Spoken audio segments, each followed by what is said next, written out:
you found a skeleton, how would you tell it's a dinosaur? You personally, how would you decide? Well, interesting question. I don't know. I'd have to do some research on this.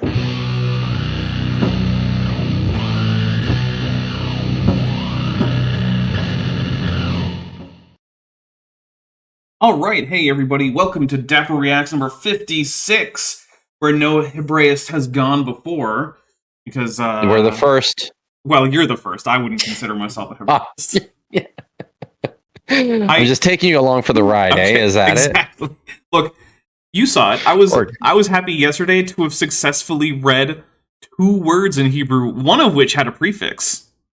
So, you know. Bravo! Yeah. Well done. Getting there. We have a couple things to read. DM the first solo had to find a wife wing. For $5 says, for fighting the good fight against Ben Franklin and his barbaric candle frugal clock tinkering Godzilla. I had to read that a couple times because there might be an extra E in frugal that doesn't belong there. So thank you very much. We'll take a drink for the Godzilla.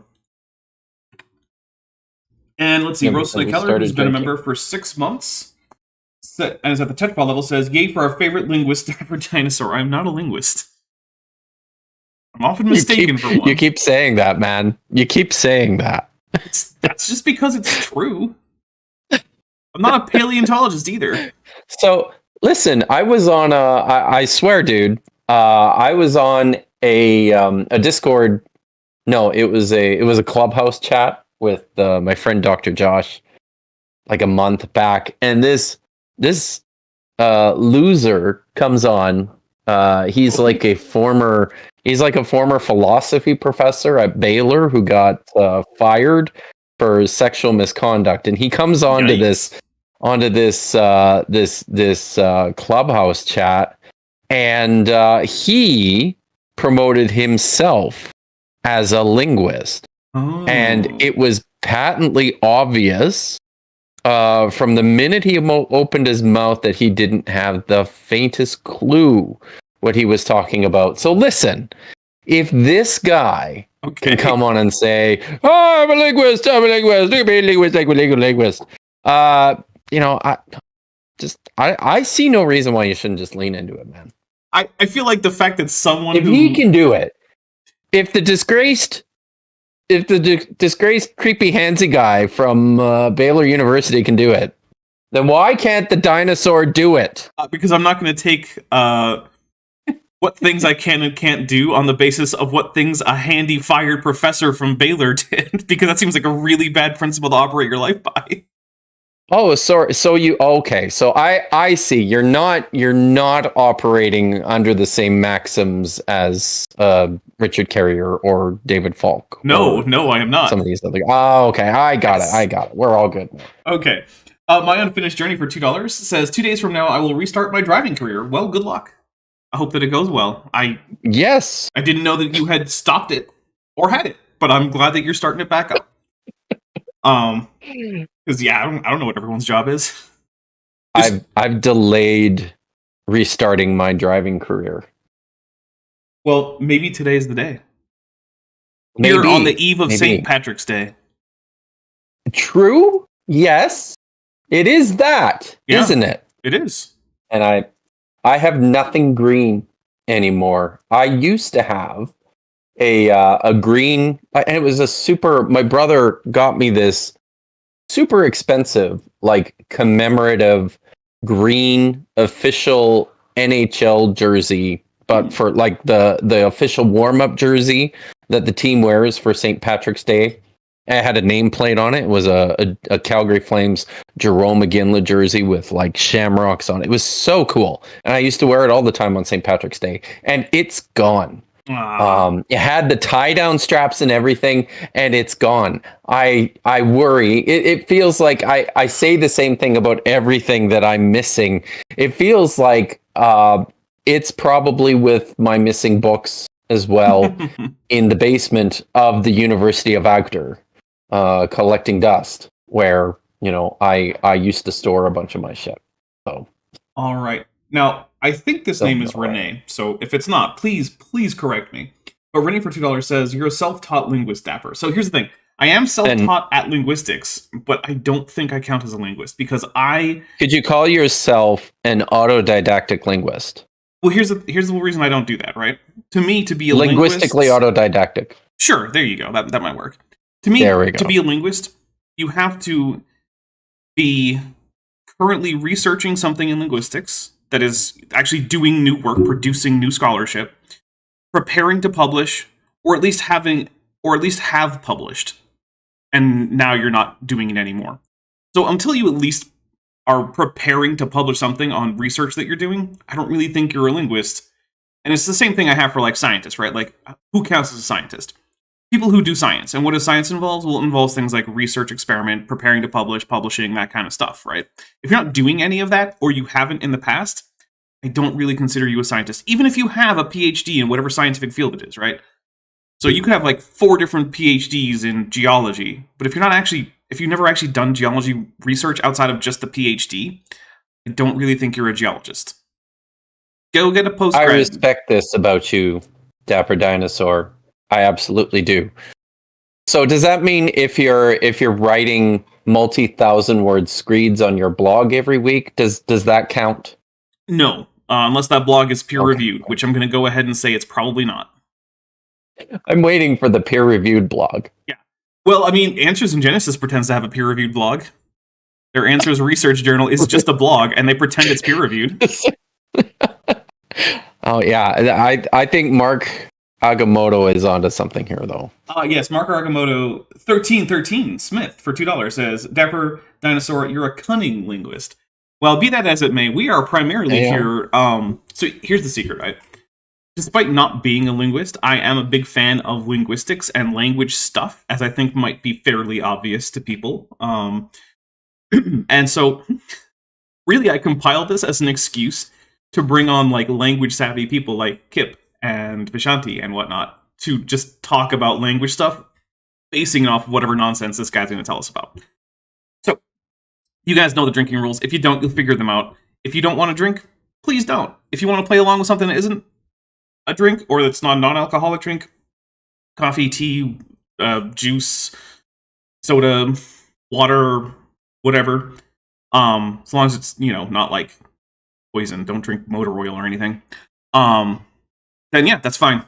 Feel free. If you just don't want to play along, that's fine too, but if you do play along with something that's intoxicating, play it safe, pace yourself. A drink does not need to be a shot. We frequently get over 20, 30, sometimes even 60 drink triggers in a stream. So if you're playing with shots, you will be dead. Don't do that. Don't do that. Play with like sips of beer, right? That being said, we promote responsible drinking here. Yes. Look, if you don't want to drink, that's great. I would never encourage you to drink if you don't want to. But if you do want to, please play it safe. There's a safe, responsible way to consume alcohol. Do it that way. Don't do what I did in the Navy. Like, drink like a quart of straight rum while watching Star Trek 2009 because you already saw it. That sounds like a bad time. I mean, the movie was great. The second time around, even. Well, that's why I was drinking that time, because I'd already seen it. So I snuck a giant amount of booze into the movie theater, and I dumped it into my large drink cup, and then I topped that off with cola, swirled that around with my straw, and that was my drink for the movie. It was mostly rum. Nice. That was the second drunkest I've ever been. The drunkest was election night 2016. Oh dear. Yeah, because wow. I imagine that was going to be a horrible night. It was more fun watching that from afar. I would bet, yeah. So seriously, you guys have an election coming up, right? Mm-hmm. And November. Is it terrifying yet, or no? On the one hand, yes. On the other hand, I've become so cynical about the entire government that I don't know if I even care. And because I was going to say, I was going to say if it scares you, and I will throw the invitation out to everybody watching. If you're afraid of the what year is it? It's 2024. 2024. If you are afraid, dear watcher, of the 2024 election, then come watch it in Canada, where it's safe. Unfortunately, It's fun here. if you're showing up from the US, there is a maximum stay time, and I don't remember exactly what it is, but I'm pretty sure it's less than a year without getting a visa. You have to go home. Yeah. But, it's at least fun while you're here. Yeah.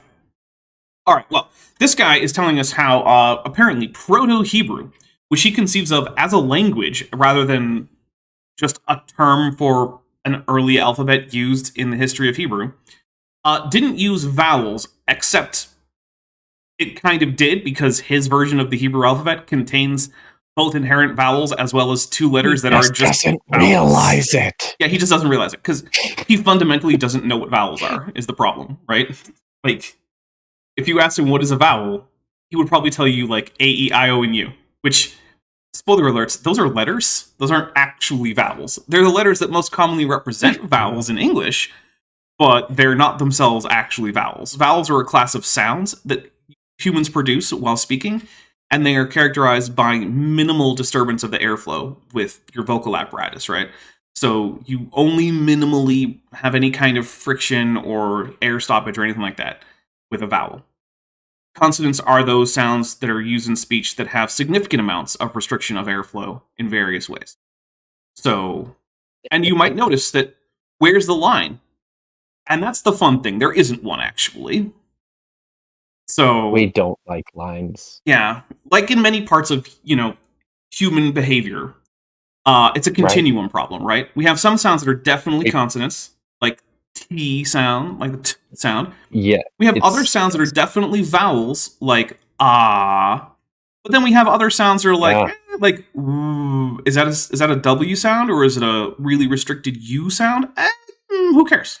Yeah, right? Yep. Yeah. And also, it's a spectrum. Yeah, and also there like are so many of these things. There are many languages that use what would otherwise be consonant sounds as the nucleus for a syllable anyway, so they function like vowels in the first place. So it's all nonsense. But Hebrew definitely has always had vowels. But let's hear what this guy has to say. Are we talking about what we're drinking? Oh, I'm drinking Kraken rum with some cola. What are you drinking? Nice. So, because I am a slave to my capitalist consumer overlords, today I'm drinking spiced Coca-Cola.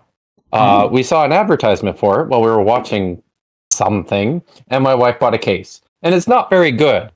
So I'm stuck with the case of this stuff. Might as well get until through it's it. gone. And I probably won't buy another case. It's not even that spicy.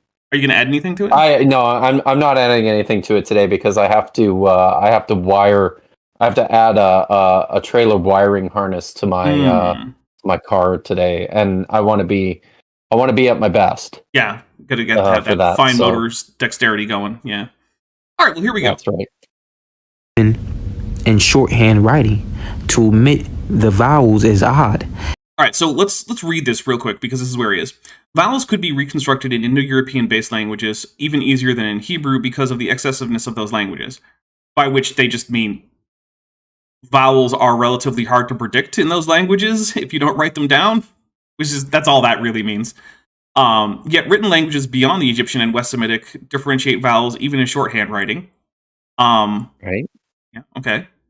So to omit the vowels is odd unless vocalization was unessential or unambiguous. Yeah. To some extent, right? Like, if you write Hebrew... So what are we reading? Refresh my memory on what we're reading here. Well, this is that old... What is this? This is that ancient book that he pulled out from, like, the 1850s. Book? Yeah. Right, so this is the ancient book. Okay. Yeah, because, look, the study of ancient Hebrew has not advanced since the 1850s. 160, 70 years now. Yeah, it's all the same, right? I mean, did Hebrew change during that time? I mean, modern Hebrew did. Well, I mean, beyond the fact that in that time they invented a whole language. No. Roasting a Killer for $1.99 says, this stream sponsored by Mountain Dew Baja Blast.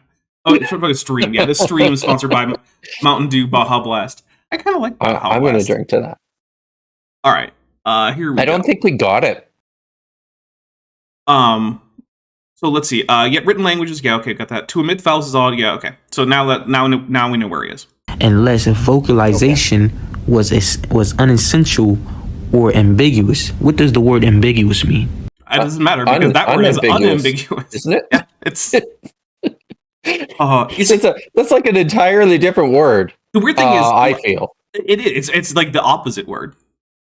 The weird thing is, this guy last week was reading from like a 1611 King James, complete with the weird spellings, and he was doing a great job of it too. Oh, it was like better than I would do. And now he's here, and he's like, "Does that have a UN in front of it? Don't care." It's like, dude. I wonder if he had if it was like with the old English V for the U. Oh, would that help him? AMO. Maybe he'd be able to read it. Maybe in that case. I mean, he does seem to be better at reading like 1611 English than he is at reading just regular old current English. So I don't know. Maybe. All right, let's see what he's got. Let's look it up. Okay. The word ambiguous literally means not open to more than one interpretation. Dude, that's the exact opposite. Oh my god. All right, tea time for $2 to send to Godzilla and a Mothra, so we'll take a drink for that. Thank you very much. I don't get it, but okay, sure. Instructions should be ambiguous, meaning what? He keeps doing it. He's now read this word 3 times and never noticed the first syllable. Yeah, but the crazy thing here is too he got unessential right? Yeah, he did. I'm pretty sure he got that right. Reading is hard, people. I mean, to be fair, it's harder than you think it is. It actually is, right? Like, there's a reason that humans have only invented writing like 4 to 6 times, depending on exactly how it happened, in like the entire history of the human species. And there's a reason why, until fairly recently, literacy was not exactly, ubiquitous. Reading is a really weird thing to train your brain to do. So it is actually true. But the fact is, we know he can read well because we've seen him do a better job than any of us would do. So, like, Mark Agamotto 1313 Smith for $2 says, try Devil Mountain Black Label coffee with Mothra. Trying to kill me with a caffeine overdose here? Let's see. Fits a microbial rate. Microbical. For $2 says, AIG is a bag of ambiguous appendages. We'll take a drink for that. Thank you very much. All right. Here we go. Sorry.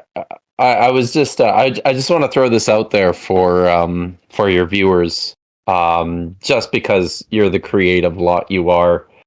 I was rewatching a stream that I did it must be a year ago now, about Isaiah chapter 6. And the word in Isaiah chapter 6 that is often translated as train or hem of the garment of Yahweh can also be translated as something else. And that word is shulim. Shulim, everyone. Shulim. All right. Well, Roasting McKellar for $1.99 just says AIG is a bag of dicks, because apparently if you do it in italics, that just works. Oh. So, okay. Bravo. Take a drink for that. Yeah. I guess YouTube censorship can't figure out italics. Seems like a shortcoming, but okay. That the Hebrew language was simple. What does that mean? So I hear this every once in a while, right? Like, someone will say the Hebrew language was simple? Yeah, so I do hear this sometimes. People will say, well, this language is complicated and this one is simple. But I've never heard anyone actually tell me how you determine how simple or complex a language is, right? Right. So, like, you might say, well, okay, you might say, like, okay, Inuit languages, those are really complicated because one really long verb can be, like, an entire sentence, including 2 different subordinated clauses within that sentence. Okay, but that really just means that it's a very different language, right? Like, if you actually break it down morpheme by morpheme, it doesn't have some crazy morpheme count, right? Where you could say, like, oh, Quechua is simple because all the verbs are regular. Even the verb to be in Quechua is regular. It's true, but, I mean, it also has a complex system for, noun cases, and it has a split ergative alignment. You gonna figure that one out just tomorrow? Yeah. That makes it simple just because all the verbs are regular?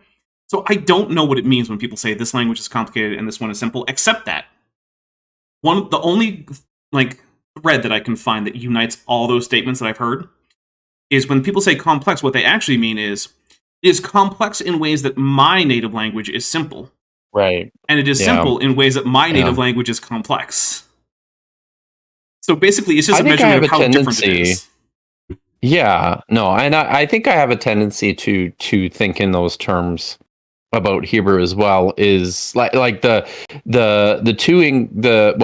three ancient languages that I know are Hebrew, Aramaic, and Greek, and I tend to derive comparisons between all of them, right? Mm-hmm. And I, on several levels, for example, Hebrew has only two genders as opposed to Greek, which employs three, or Greek has specific declensions for syntactical features of a sentence that Hebrew just doesn't. You can clearly indicate the accusative in Greek, whereas you can't in Hebrew. You have to imply some of these things, right? It does, but it's not like a universal thing, right? So, well, I guess in that case it is, but you don't always see it. Is maybe a better way of saying it. You usually see it. You don't always see it. But there's aspects of the language that lend itself to feeling like it's maybe not as developed. If that's a right way of thinking about it, I'm not even sure if that's the best way of thinking about it. I mean, I don't know what the word would mean in this context. Also, Mark Argamato says, I feel that American English is complicated because of all the rules and exceptions to the rules. But that's the thing is, all natural languages have exceptions to rules. In fact, some constructed languages have exceptions to the rules, both by mistake and also intentionally to make them sound naturalistic. So. And there's certain things that in Greek are more complicated than in Hebrew, but then on the other hand, Hebrew has much stricter rules for things like word order, because that's how it's syntactically arranging most of the sentences, which is similar to English. Is that simple or is that complex? I mean, I would say it's simple because you have fewer options, so there's fewer ways to construct a sentence, which means there's not as many moving parts there, I guess. But yeah, anyway, I'm going to hit play now that we've talked about the weirdness of just calling an entire language simple or complex, because that doesn't... Okay. It doesn't really mean anything. There's no objective way to measure that. It's always subjective. It wasn't open into one, or it wasn't opened in more than one interpretation. Okay? Except... Okay, so you're right that's what's going on. It wasn't open. That's what it's trying to say. But he's still confusing that with the word ambiguous, which means the exact opposite. Okay. Yeah. It wasn't open for more than one interpretation. Except it was, though. There are word groups in Hebrew that if you don't spell out, if you don't have vowel points, or even worse, if you don't have matres lectionis, that you will not know what that word is. Left-Handed Jedi for $5 says, you can't appreciate Shakespeare unless you read it in the original Klingon, Godzilla. Remind me. And I was trying to grab my copy of Hamlet in Klingon, and maybe I'll read a few lines of Hamlet in Klingon when we get back. So very nice. Yeah. So I mean, there's actually I've talked about some of this in stuff that I've written, right? And this is how we have word plays in Hebrew, which are delightful. One of my favorites is in the story of what we know as the story of Adam and Eve. There's an important transition point in that story right after Yahweh has created Adam and built the woman out of his rib. Adam says she's bone of my bone, flesh of my flesh. He delivers his speech. And then the last line of that part of the story says they were naked and they were not ashamed. Then the very next line in the story says, now the serpent, the Nachash or the snake, was more clever than all the animals of the field. But the particular word there is arum. and it looks identical and it sounds identical to the word that appeared just in the line above it, where it says that the man and his woman were naked. The man and his woman were naked. They were arum. The snake was more clever, arum, or naked, than the man and the woman. And this is how, this is how all languages work, right? But it's just one example of just the sorts of ambiguity that come to play when it comes to reading anything. And some of the delightful, interesting things you can do with texts and with speech on the basis of that ambiguity. Yeah. It's almost like Hebrew is actually a full-fledged language, and it's not a baby speak where every single letter ends with an ah sound. I'm gonna keep reading. Okay. It says Proto-Hebrew was ambiguous, meaning what? And the word proto. It's unambiguous. This is like the fifth time. Dude. Unambiguous. How do you? Okay, whatever. Goes back to what? The first or the original. Just have you have the saying. Okay, so I guess this book is actually where the Black Hebrew Israelites get all of this. Because this is the only like scholarly anything I've ever seen, even though it's like 160 years out of date, but that has anything like this. And it seems to be like this one guy's weird conspiracy theorist that, like a century later, actually I think slightly more than a century later, some African Americans picked up with when they decided to break away from their Christian groups and found like this anti-Semitic, messianic, do this. Jewish Christian-y kind of groups and have their own version of Hebrew. And they were like, this guy's version, that's our version, that's the real version, because he said so a long time ago. Okay, I guess. Prototype, meaning what? The first or the original. Okay, so we dealing with the Lashon Kodash here. It says Proto-Hebrew was ambiguous, meaning simple. The language had a single, I'm not going to say vowel, I'm going to say sound. You're not going to say vowel because you don't know what a vowel is. It is a vowel. I'm taking a drink. This is too much.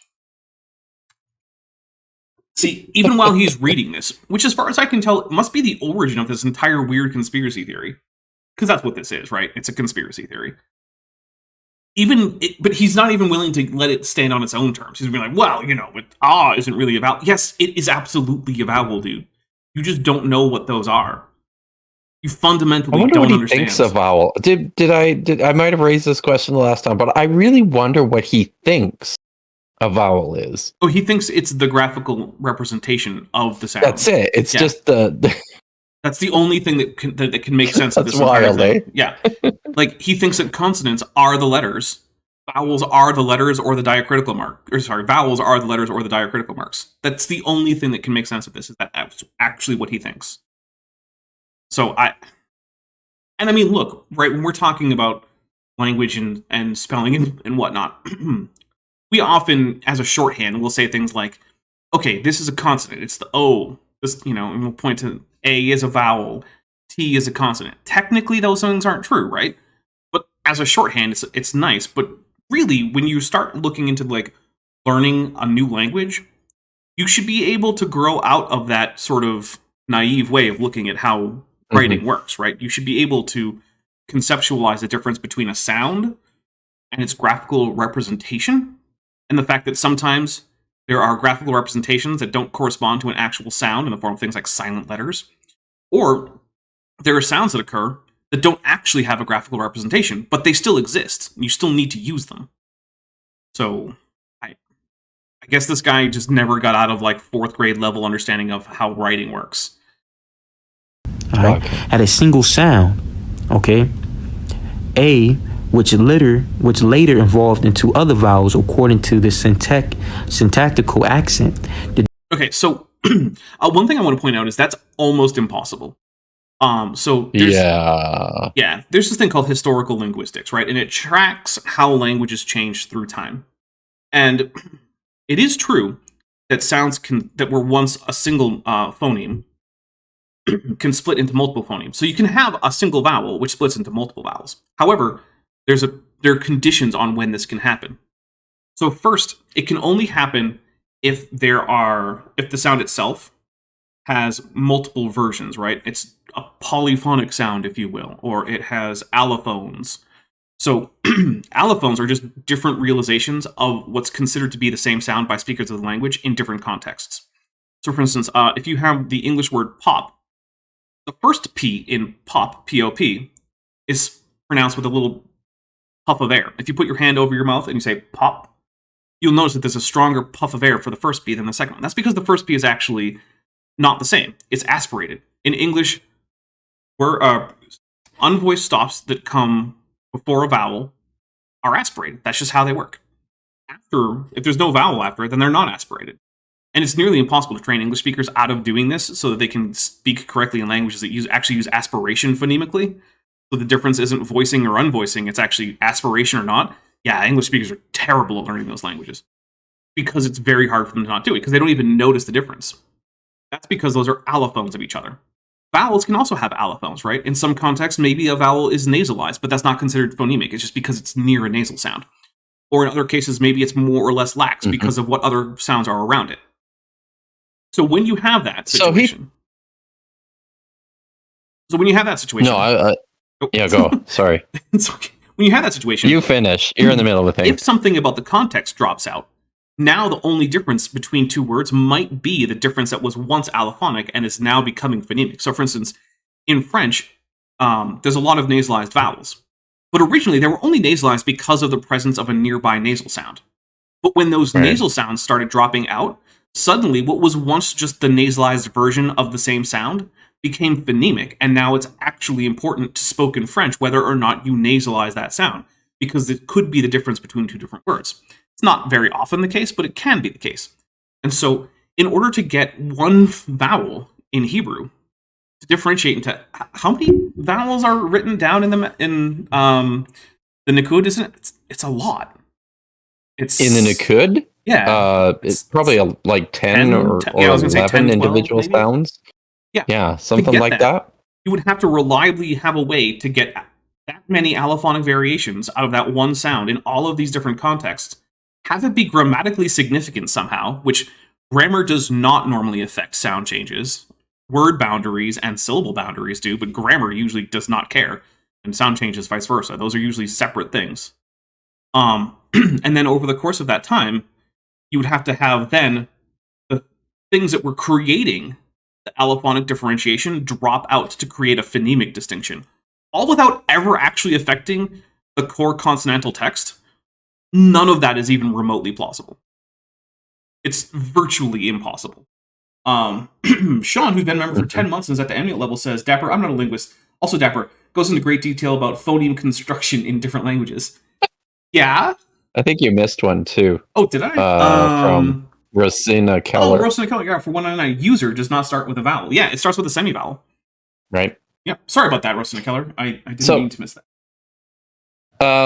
So like this guy, he thinks, I'm just trying to process how some of this works in his head and in this book too, because some of this is just weird. Like, this guy thinks that the consonantal text of the Masoretic text, like this is legitimately the Bible, right? Like the Word of God. Yes, I believe he does. Right. So the idea, as I'm looking at that here, is that you sound out each individual consonant with an A vowel. Mm-hmm. Is that what he's saying? Yep. Which is wild. So there's the way that Black Hebrew Israelites do Hebrew is, one, Aleph becomes a long A sound, and Ayin actually becomes an I sound. And then every other consonant is just followed by a short A, and then the final consonant does not have a short A. It just ends in the consonant. That's just how the word ends. Wow. So that's like that's wild, because with built right into the text, we have piles of vowel letters. Like there are surviving matras lectiones strewn throughout the text that make O and U and E sounds. Mm-hmm. So you're just changing all that to Ya and Va? Is that what you're doing? Pretty much. So, for instance, a Black Hebrew Israelite eh? would pronounce the word Ivrit, Hebrew, probably something like Ivarayat. My God, eh? Yeah. I mean, it creates a language that's largely comprehensible, but it's extremely unnatural. And there's piles of evidence that that's never how it worked. Also, Heather Kuhn's paradigms do not equal Mage the Ascension Kuhn. For $2 says, oh, you're talking about French. I was going to ask. Yes, French was one of my examples for when vowel nasalization starts as allophonic and then becomes phonemic.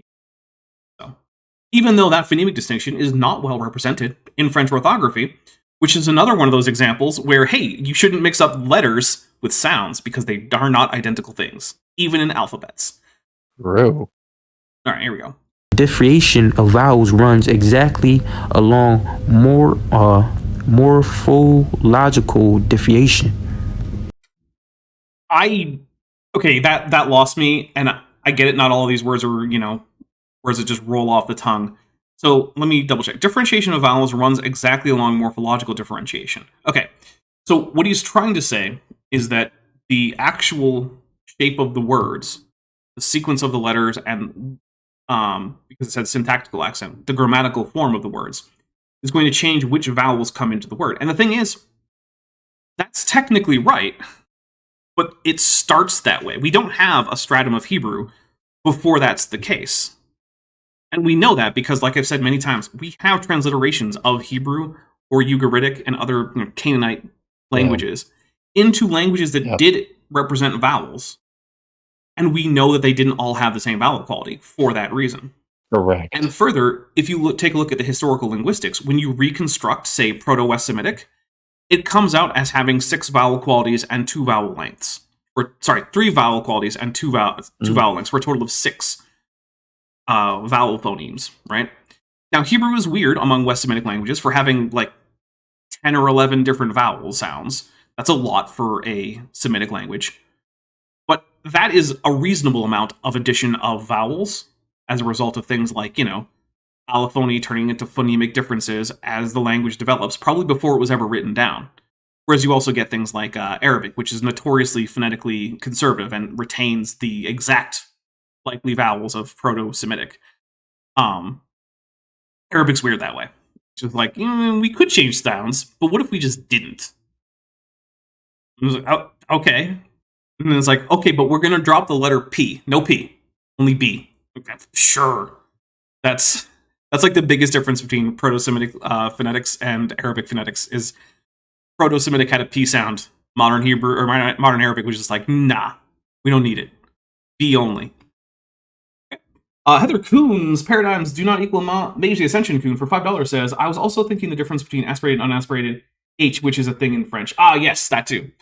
That happens in English, I think French. It happens in a few languages. Basically, Indo-European languages and also Semitic languages, or Afro-Asiatic languages generally.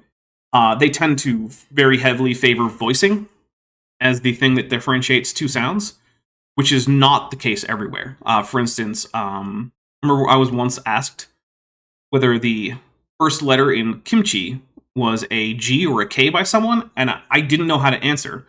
Because the answer is it's an unaspirated stop. It's not normally voiced because it's the beginning of a word, but Korean doesn't work that way, right? Korean has aspiration as its phonemic thing, so it's not kimchi, but it is kimchi, which might sound like a G to you because you're not used to hearing unaspirated stops before vowels if you're an English speaker. That's also how in English you can differentiate between aspirated and unaspirated stops when people whisper. That's how you can tell the difference between K and G sounds at the beginning of words when people whisper.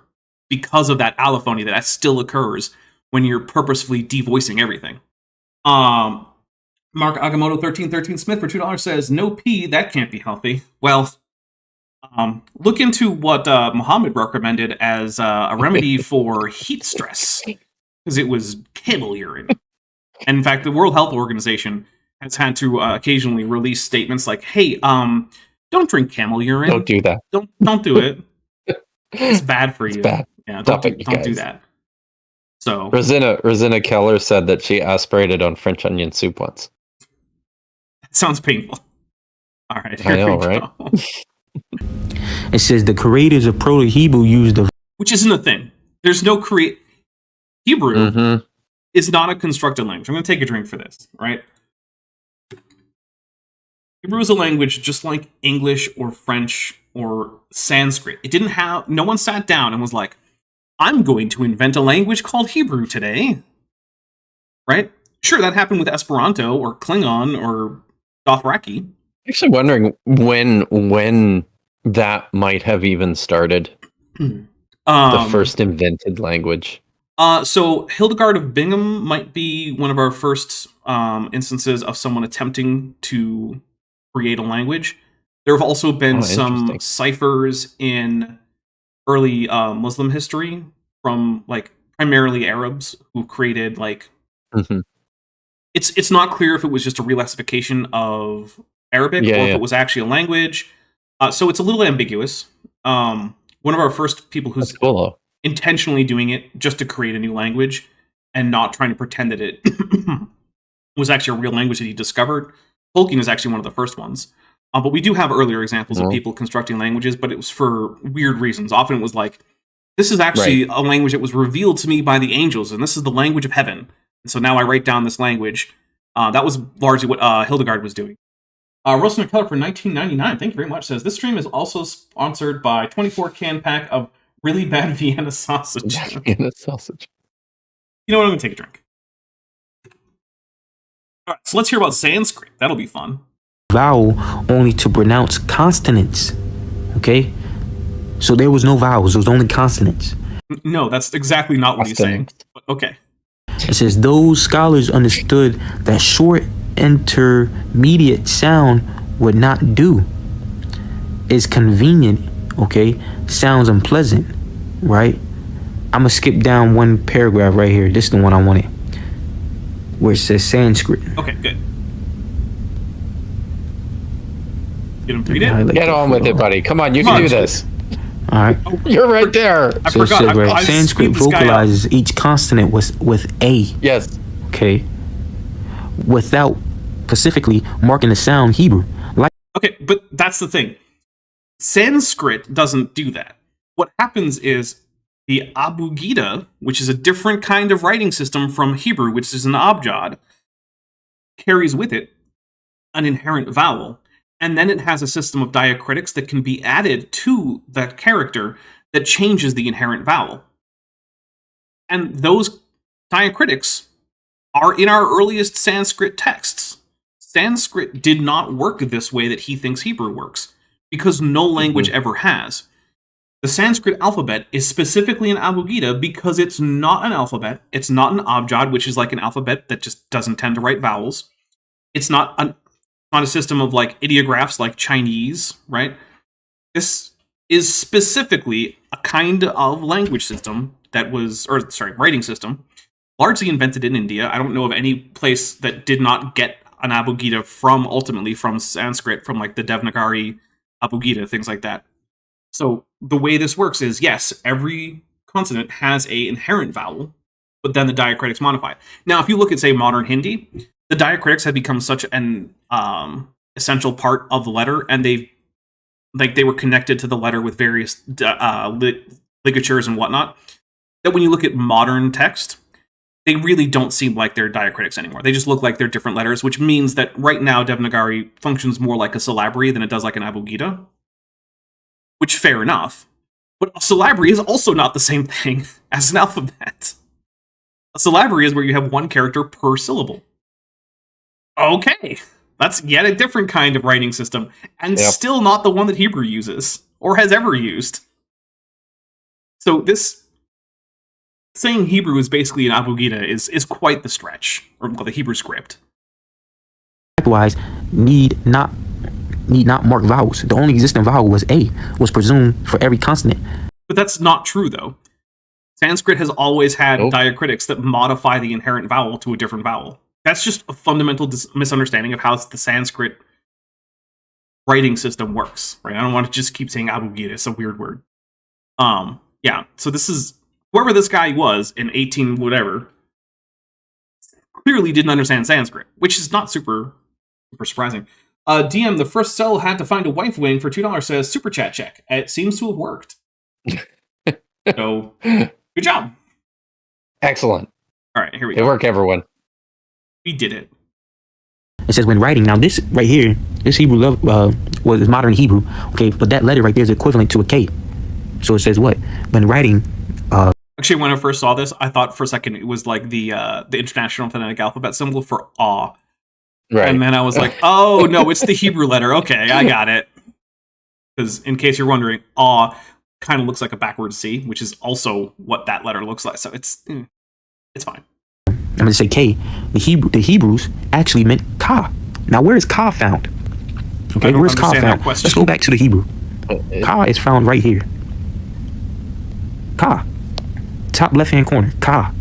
Oh, I thought he was going with his Okay. het. For a second, I was like, no, that's That's het. what I thought at first too. I'm like, that's yeah. Shaw. My unfinished journey for $2 says with an extra A for some reason. yeah. Well, you gotta, and that's the thing. I actually don't know if he would say that letter cha or ha or what. I actually don't know. My unfinished journey for $2 says, didn't Abjad formerly work for Goldfinger? That might have been odd job, which is a very similar word. So yeah. So the Hebrew always ended the letters. The pronunciation always ended with an A. Okay. Which is what kind of sound again? A vowel, maybe? That is a vowel. Yeah. Can't be a vowel. No, it can't be. That's what were we thinking? That must be There some are kind no of vowels. that must be some kind of new third kind of thing. The third thing. Yeah, it's Yes. a secret third thing. All right, we'll hit play.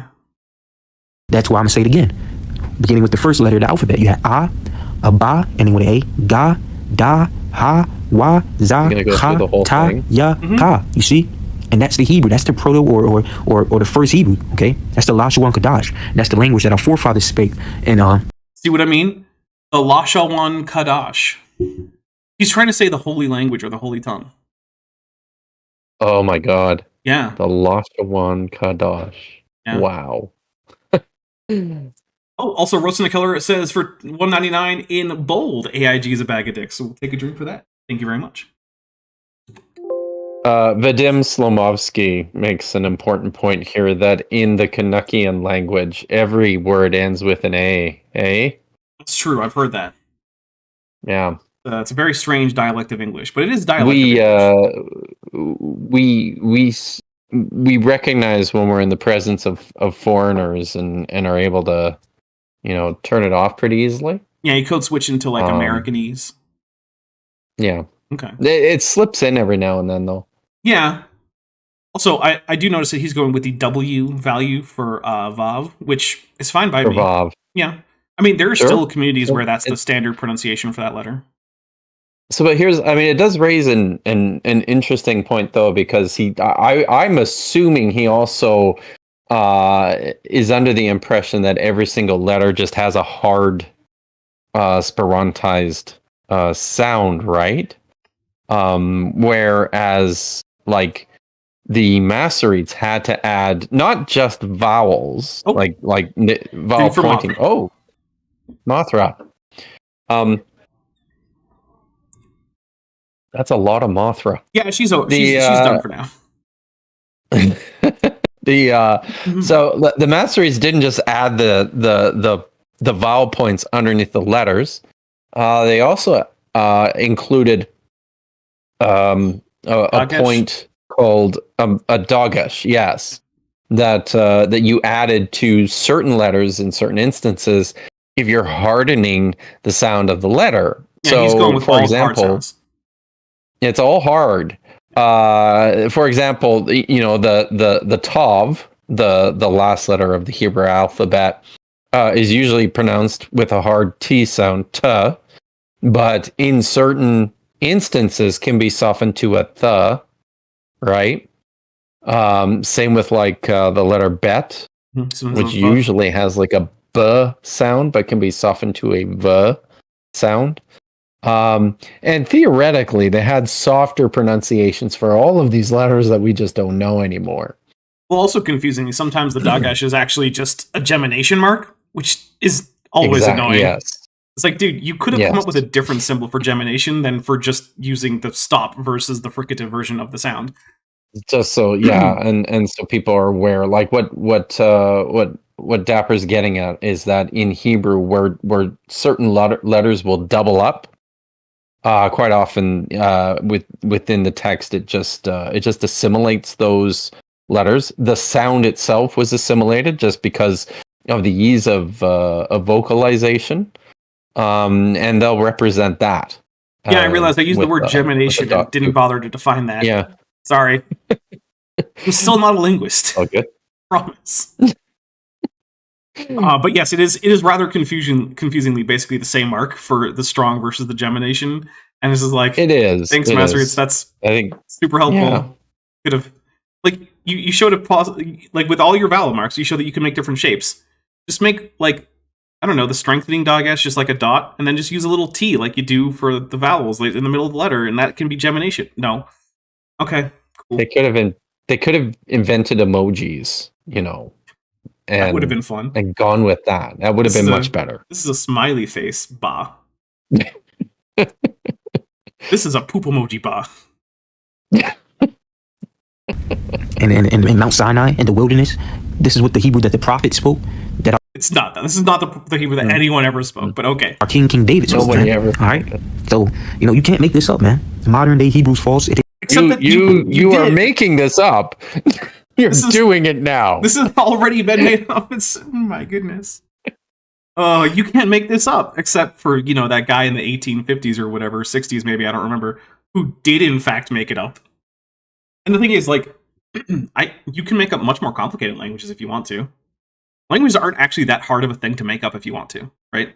You need to know a little bit about, like, linguistics and, like, phonetics. But not even that much. But not that much. Right. Like, you could, if you know a little bit about your own language, you can basically make a version of your only spoken language with just a little bit of. At the very least, Gilliam premarital mitosis Ren has asked what's on my shirt. So it's my Stranger Things shirt. Nice. So that's season 1, isn't it? Yeah. So it's got the and how fitting for today, right? Yeah, we got the alphabet going. And this was by accident. I didn't even plan this. Nice. So yeah, if you only know your own like first language, you'll probably end up with a relexification of that, which is basically the grammar will be the same, but you'll have different vocabulary. But really all you need to do is be somewhat familiar with like any other language than your native language, and you'll be able to come up with novel grammar because you'll understand other ways that languages could work, and you'll be able to come up with something.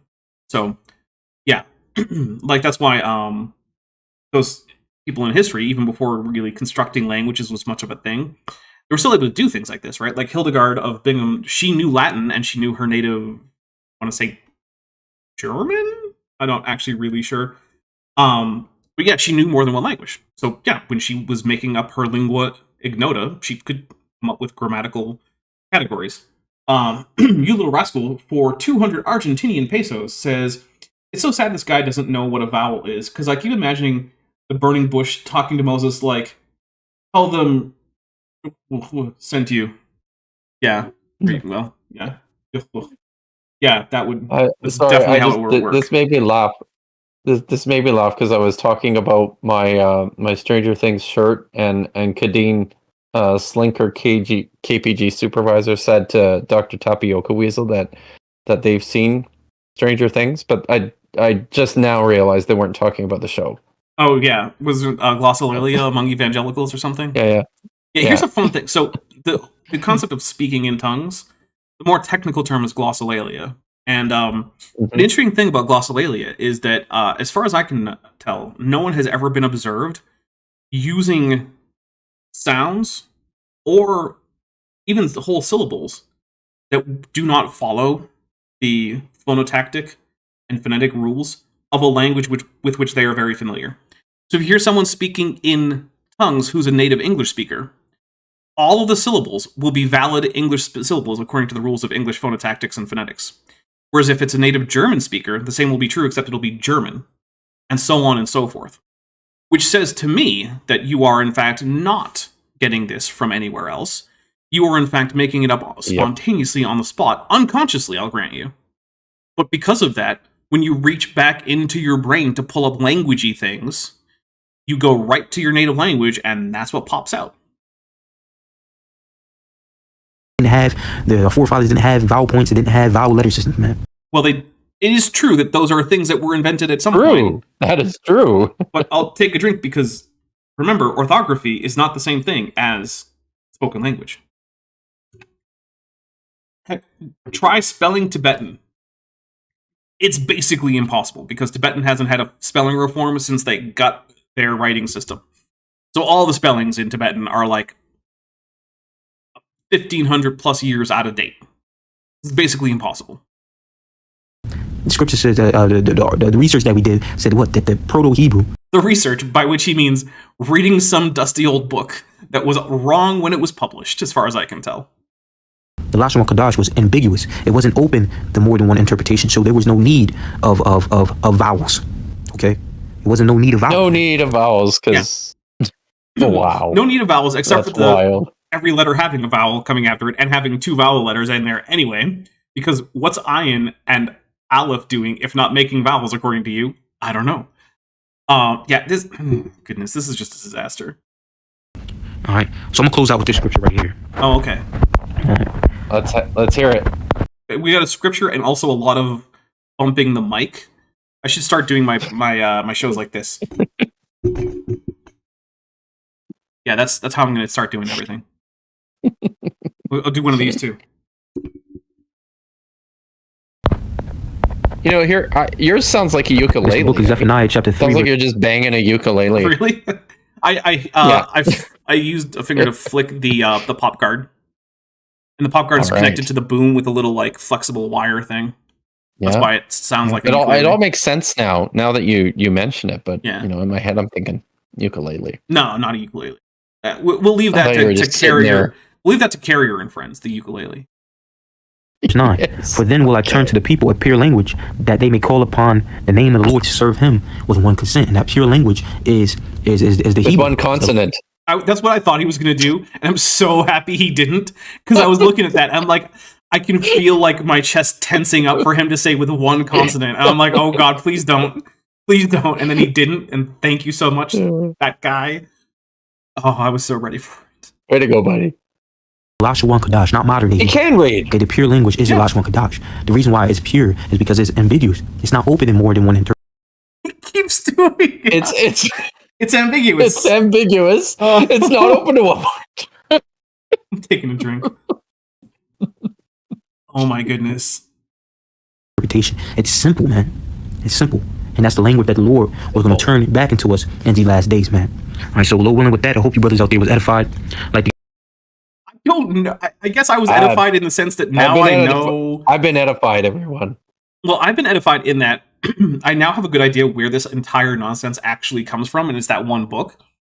Like now, like right? Because until basically today, I was always like, I have no clue how they even came up with this nonsense. Like, it's completely bonkers. Turns out some guy from like the middle of the 19th century just kind of made it up one day. Based on his misunderstanding of Sanskrit, apparently. Which, by the way, Sanskrit is much more closely related to English than it is to Hebrew, by the way, because it is, in fact, an Indo-European language. An Indo-European language. As is English, and Persian, and Greek, and Latin, and German. All of those. Luwite, or Luwian, for those of you who care about Luwian. Which actually, I not that long ago was trying to look up sources on Luwian, and there's like nothing out there. If you want to learn Luwian, you have to talk to like one of the 2 guys who know it. That's like the only way, is you had to just go talk to them. I was like, oh geez, this is like impossible. Okay. Wow. Give all praises to Yahweh, B'Shem Mashiach Yahushai, B'Shem Rakakadash, double honors into the apostles and elders of Great Millstone. Yeah, that was him trying to speak Hebrew. That was interesting. Yeah, it's just an incomprehensible mess. Mess. Now, salutation to the whole full leg brother out there pushing the word in sincerity and in truth, resting lives in freedom to do so. Okay, shalom, and until the next time I say shalom. All right, so one of the things I want to talk about a little bit is why it is that we tend not to find like languages that only have one vowel sound. And it seems to come down to redundancy, right? It is often the case that when you're speaking, the transmission of that information between people can end up noisy, right? Like there can be a high wind, or there can be other loud sounds going on, or things like that. Which is why languages tend to have redundancy. There tends to be more than one way that you can actually hear or understand which word is being spoken. So it'll have unique consonants and unique vowels, and sometimes in certain languages, it'll even have a unique stress pattern, things like that, right? And for that reason, people have done experiments to check, like, how much of a spoken utterance is needed by a native speaker of a language to actually understand it. And it's often a surprisingly small amount. There are experiments where people can understand a spoken utterance with less than half of it actually being reliably audible. And it's because of this redundancy. Having more than one vowel helps with this redundancy. And so any language that actually ended up with only one vowel would be actually objectively worse for communication. And we don't actually think that languages tend to vary very much in terms of how adequate they are for the communication for the people who speak them. Now, that might mean that if you pull that person out of their particular cultural milieu and put them somewhere else, then it might be a problem because they might not have words for all the concepts they now need in their new situation, right? So a famous example is like Karaha. It is a South American language that seems to not have nesting clauses or numbers. It just doesn't have numbers.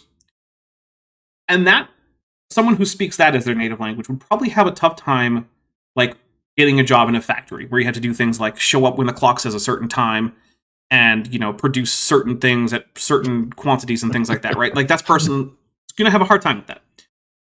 But if they are actually living where Piraha evolved and is spoken natively, which is, I mean, let's be frank, it's Stone Age huts in the middle of the Amazon, you can communicate everything you need to with that. Because who cares exactly how many fish you caught? You caught a lot of fish or you didn't catch a lot of fish. You caught a few fish, right? Who cares? Does it matter if you caught 18 versus 21 fish? No, you caught a lot of fish. Good job. Everyone can have fish today, right? You don't need vowels in that situation. And also, they don't really have many color terms. They have a bright and a dark color term. But who cares? They can also say things like, oh, it looks like this flower. Well, now you know what color it is because you're familiar with that flower. But again, you take that person, I mean, you like toss them into, like, I don't know, the middle of like rural China. Well, now no one knows what flowers you're talking about, even if you learn Chinese. So you're going to have to do a lot of work to get up to that point. But within the context of where the language is natively spoken, languages don't seem to significantly differ in their usefulness to the people there. They all seem to be about the same in terms of intelligibility and ability to express all of the thoughts that those people want to have. And when you come up with new concepts, you get neologisms, new words enter the language, right? Or old words get swapped in meaning to mean new things. Like, what's a computer? It's this device. It means something different now, but it does mean something different now than it did even go back 60 years, like 80 years ago, right? Yeah, a computer was a job. People got jobs as computers, because you're the person who does the computations. You're a computer. Just does the math. Yep. In fact, to get to the moon, NASA your point about computers. They were primarily women, often women of color, and received a great movie about that. Yeah, they received virtually no recognition, but they were the ones who actually sat down and did the math. They did all the math. Yeah, I think that's pretty great. On your point about variation in vowels, I think some of that is natural and instinctive too, right? Just based on how certain sounds are easier to form when you make them. With your mouth. Yeah, that can happen frequently. Like dental sounds, it's easier to produce like fronted and closed vowels after, say, dental sounds versus like if you have uvular sounds, it's much easier to do more open and backed vowels, like ah and ooh, things like that. Whereas after, like dental sounds like t or p, it's easier to say things like e or I, eh. Yeah, that can definitely affect vowel quality over time. But we have a little bit more. But first, we're going to take a quick break. I'm going to refresh my drink, and I'm going to grab my copy of Hamlet. Is it a new video? Yeah, we have? We do have a new video. All right. We're going to go through however much we get out of it, and then we're just going to stop, because we've only like 5.5 minutes worth of it. So I'm not going to have a Okay. whole other show to finish off the last, 2 minutes. So, we'll be back.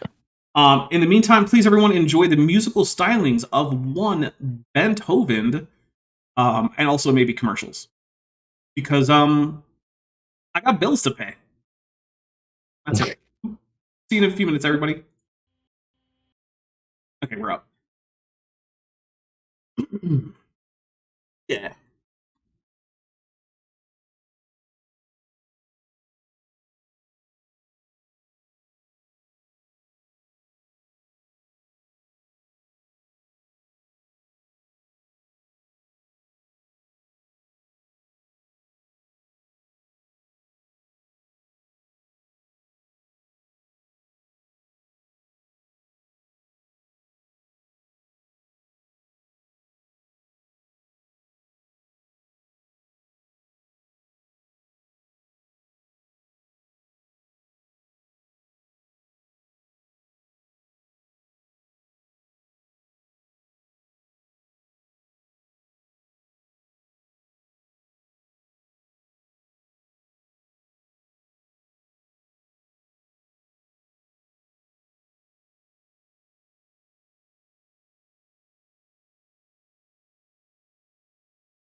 Good.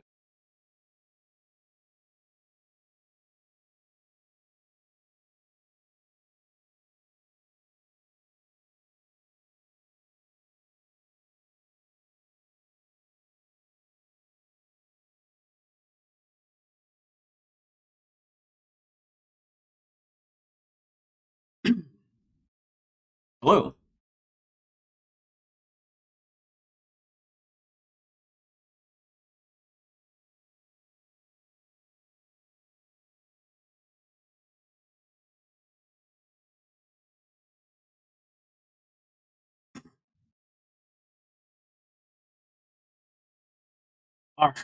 Well, luckily, it's not a problem. Yeah. All right, you ready?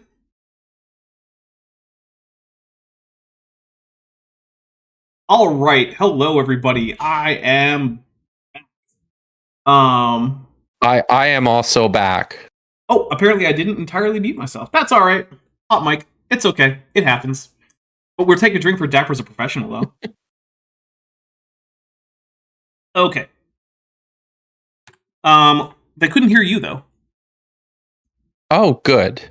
So they didn't hear me talking about the hair in my ears that I need to shave. No. Great. They didn't. Oh, whoops. All right. So first of all, I currently have with me a copy of Hamlet with the restored Klingon, of course, translated the restored. Wow. Right. So we've got Hamlet, Hamlet, Prince of Denmark. Except it's actually the Prince of Kronos, because that's where it's really set, not Denmark. Who cares about Denmark?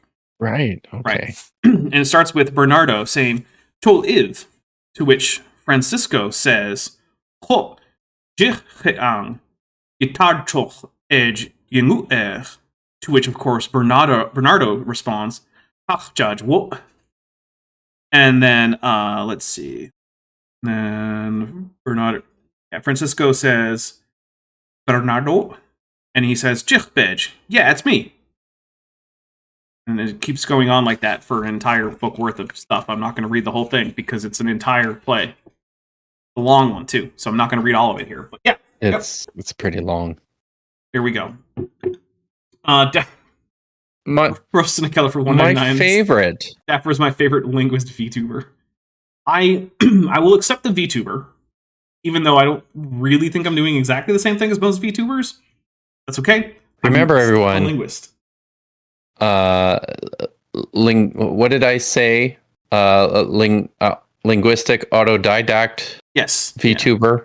Is that it? There we go. Yeah, that is it. I just wanted to also say that my favorite film adaptation of Hamlet was the one with Kenneth Branagh. Not the one with the lions. No. Okay. It wasn't. Set in early 20th century Denmark. Okay. It's pretty great. If you haven't seen it, it's pretty great. All right. Oh, Pillow Thumb came in during the break and was quite a strange experience. Sorry, guys. I guess I was on a hot mic. Look. I mean, it happens. Nice. I didn't say anything I'm embarrassed by, so that's good. That's why you watch, people. Yeah. Hey, look. Mistakes happen. So, now that we're back from the break and we've gone through some of Klingon Hamlet, I want to say that, guys, this channel is almost entirely supported directly through your support, whether it be on Patreon and the channel memberships, supers, whatever, right? So if you are currently not supporting and you are appreciative of the work that I'm doing here, there's a few ways that if you want to support, you can. Like I said, Patreon is one of the best ones. It's where I get to keep the most of the money.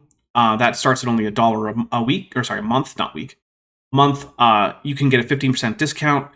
The memberships start at $1.99. There's no annual thing, so you can't get a discount for going annual on that. But it's still there.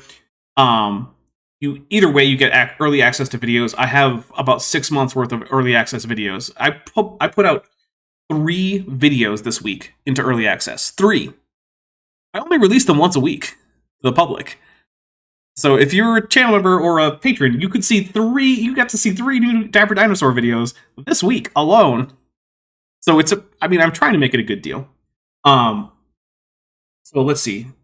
There's also, if you're a member, you can get the channel emojis and you can get the cool little symbol after your name, and your name turns green unless you're already a mod, in which case it stays blue, but you still get the cool symbol. There's also, if a monthly or an annual thing isn't your deal, but you still want to help out, there's a wish list linked in the description. And recently, on the encouragement of a bunch of people who are in my Discord server that's just for members and patrons, I put up a bunch of bar stuff. So now there's there's grenadine, orgeat, there's some drinking vessels, there's bitters, pineapple juice is in there too. Just a few things for making different drinks. So yeah, there's also books. There's all sorts of stuff in there. It's mostly stuff that's going to make my dopamine levels go up when I get it in the mail. That's what it's for. It's basically anytime you want to send Dapper a big hit of dopamine, you can go over there and get something that's from there. That's how you do it. And there you go. I'll get a big hit of dopamine. So, nice. There's also a merch store, which you can see links to it right below this video. Also linked in the description. You can get t-shirts, phone cases, you can get baby onesies, you can get hoodies, long sleeve shirts, prints, blankets, pillows, mugs, all sorts of stuff. And I'm actually thinking about adding a new design pretty soon. I think I'm going to design a KJV Get Book Title design, based on, of course, the illustrious Kent Hovind's doctoral dissertation, which we read on this channel. And it was amazing in every single way that you expect it to be. Have you ever read that thing? Oh yes, I have. Oh goodness. I think I have read it in its entirety, if not most of it. I read it in its entirety on air. It was a disaster. Yeah. It's been done a few times. I know that Emma Thorne did it relatively recently as well. And a few years ago, Dr. Josh Bowen read Kent Hovind's entire dissertation on air on Skylar Fiction's channel. While channeling the spirit of one Kent Hovind. Awesome. Which was pretty great, yeah. Vandalian 1998, who's been a member for 41 months, thank you so much, is at the amulet level, says, since you have to drink so much during these streams, can Sauropsids like you handle the alcohol better or worse than us Synapsids? So as a group, Sauropsida is not great at holding their alcohol, but Ceratosaurus, though, exception to the rule. All right, I'm going to hit play now that I have... I thought it was important. Todd Ferguson, Flurfament supervisor, pointed out that I think it's supposed to be Rosencrantz and Guildenstern, are very un-Klingon. He wants to know how the Klingon translation handles that. How do they deal? Oh, I mean, look, Klingon literature is replete with people who do not seem to embody the ideals of Klingon society. Just like human literature is, right? There's lots of like, how do they even? Wouldn't they just like slaughter them when they're young? Why? Under those conditions? Well, I know nothing about Klingon culture. This is just my impression. Klingon culture is not just going around killing everyone you don't like, right? That wouldn't be a functional society. You have to. I suppose not. There actually are like rules set in place as to when things like vengeance or judicial executions and things like that can take place. You can't just run around with a knife in your hand stabbing everybody. That would get you arrested and probably yourself executed.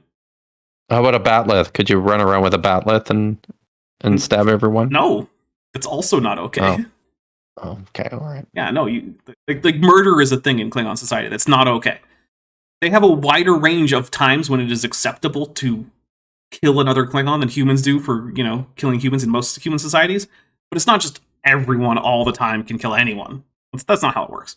Little Punk, half dog, half canine for $5 says, supporting this channel is a great value both in terms of volume and quality content. YouTube is also unreliable, so if you like this channel, support it. Yes, thank you. That actually reminds me, the video I released just last week flopped hard, and literally because YouTube just didn't show it to people, right?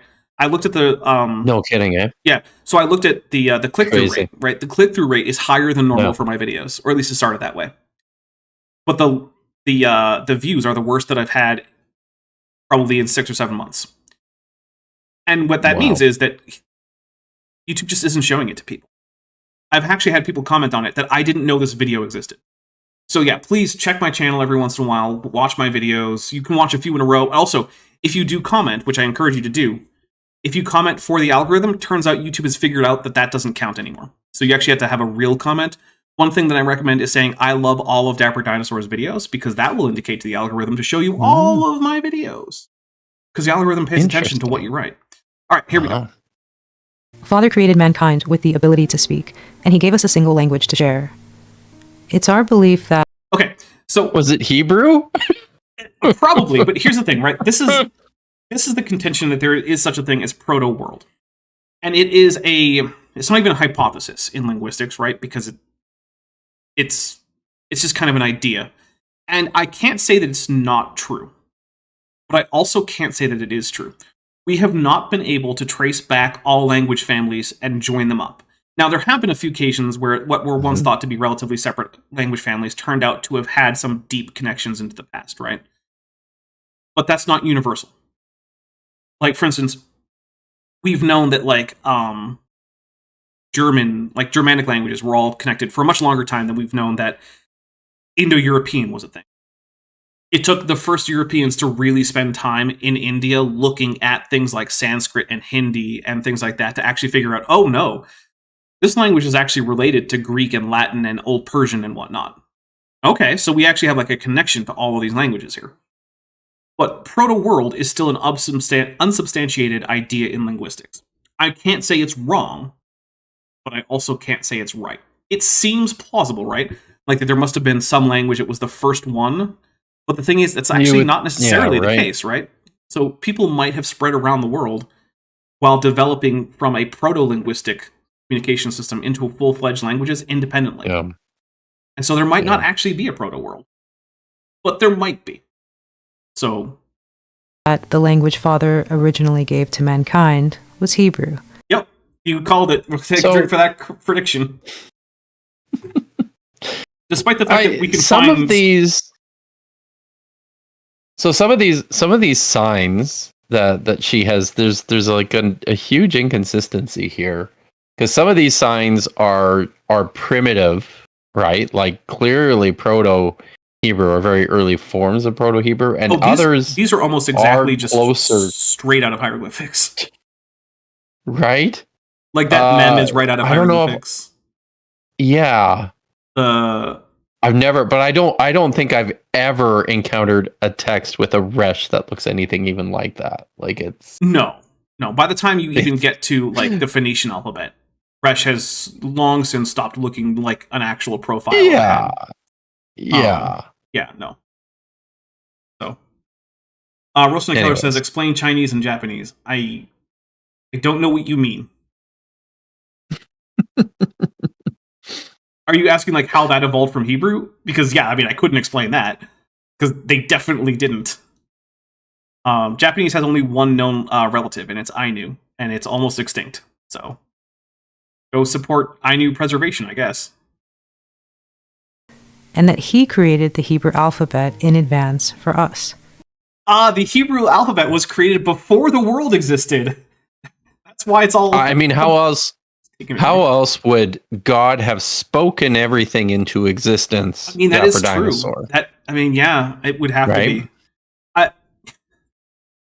just how it's like the original Hebrew, aka Paleo-Hebrew, aka Proto-Sinaitic, which aren't all the same thing, by the way. Those are not the same thing, right? And also, we know that this alphabet, this Proto-Sinaitic alphabet, which is barely an alphabet, is itself directly based off of Egyptian hieroglyphics, because those are hieroglyphics, right?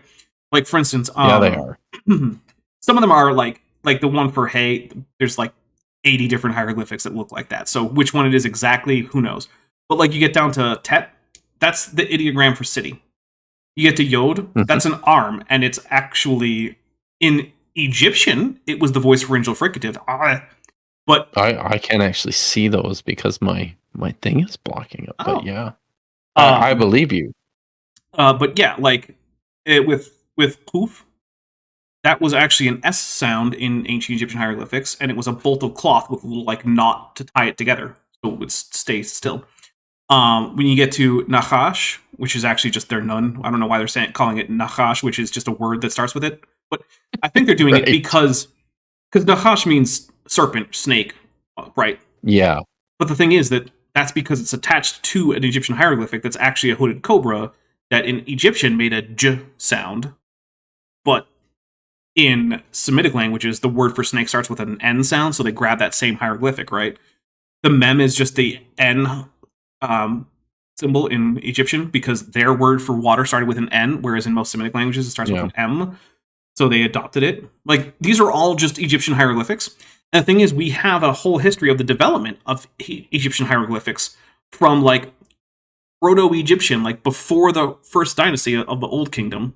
You have scratches marked into things that resemble hieroglyphics.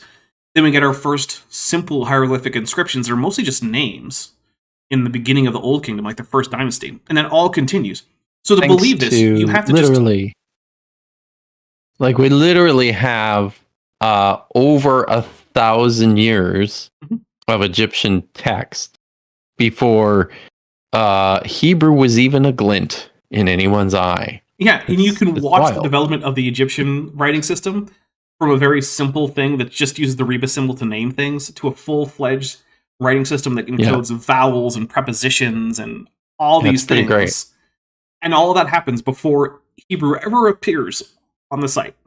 So Pillowpunk, half dog, half canine for $5 says they literally think Hebrew is one of those fantasy languages that lets you cast spells by describing the true nature of the universe. Yeah, it's basically Earthsea. Their world is basically Ursula K. Le Guin's Earthsea, where you have like the true speech. In its original form, the Hebrew alphabet consisted of pictures that were easy for people to understand. That's not true, though. Before Hebrew became a language, those pictures had already been obscured to the point that they were no longer obviously representative of anything, right? Like, no, they weren't. Taking a drink. The alphabet includes pictures of an arm, an eye, a mouth, a shepherd's staff, and other items that are as relatable to us today as they were to the men and women who lived before the flood. Okay, well, first, we're going to ignore the whole flood thing because everyone knows there just wasn't a global flood. Okay. I don't care. But the thing is, if you look at like other originations of writing systems, right? Like you look at like the ancient versions of Chinese, right? Like that you get on like bronze seals and whatnot from the very earliest periods of Han Chinese writing. Those are easily identifiable too, right? Like you have a little guy there, or like a woman, or a horse, or a fence, or a tree, right? And sure, they're simplified, but they're simplified like in the way that like a kid might draw it, right? Because you're not trying to make an actual representation, you're trying to write something, and it just needs to be recognizable. So that's what you get. And the same thing happens in when you get like Mayan hieroglyphics, right? They're using things from everyday life, right? There's jaguars and various animals and humans and tools that are in these glyphs. Also, interestingly enough, Mayan hieroglyphics is, as far as I know, the only writing system that uses a third dimension. You need to not only be able to read left to right and top to bottom, but also from back to front. Oh, wow. Yeah, because they'll put characters in front of each other, and you had to know which one's in the background and then read up to the front. Whoa. Yeah. It's absolutely crazy, man. I love that so much. That's wild. Yeah, because in case you guys haven't figured out, Who thought that was a good idea? I mean, I think it's really cool, personally. And it's cool. I just can't. I'm like, in my head, I'm like, why is this a thing? Well, I mean, in part because it was primarily carved on stone. They weren't normally writing it very much in like with pens or feather or brushes or anything. And so in that case, it makes sense because you're already using a 3D medium. Left-handed Jedi says, didn't the use names? I mean, I think you mean didn't they use names? Didn't they use names? I think to preserve the soul of the dead. While the name endures, so does the person. Yeah, there is that idea in a lot of ancient cultures that while the memory and which comes with the name of someone is still remembered, then they have a more that the afterlife existence of that person is much more akin to what their life-like existence was. They'll still have a personality and they'll still be aware of things. And that as that memory fades, so too does their awareness in the afterlife. That is a belief that is pretty common cross-culturally for a lot of ancient people. That's one of the reasons why what's often called ancestor worship is popular, right? It's to preserve the memory and therefore the actual personhood of your ancestors. Today, most scholars learn and teach an understanding of language that is heavily influenced by society's belief in evolution and disbelief in God. Yeah, evolution. Guys, of course.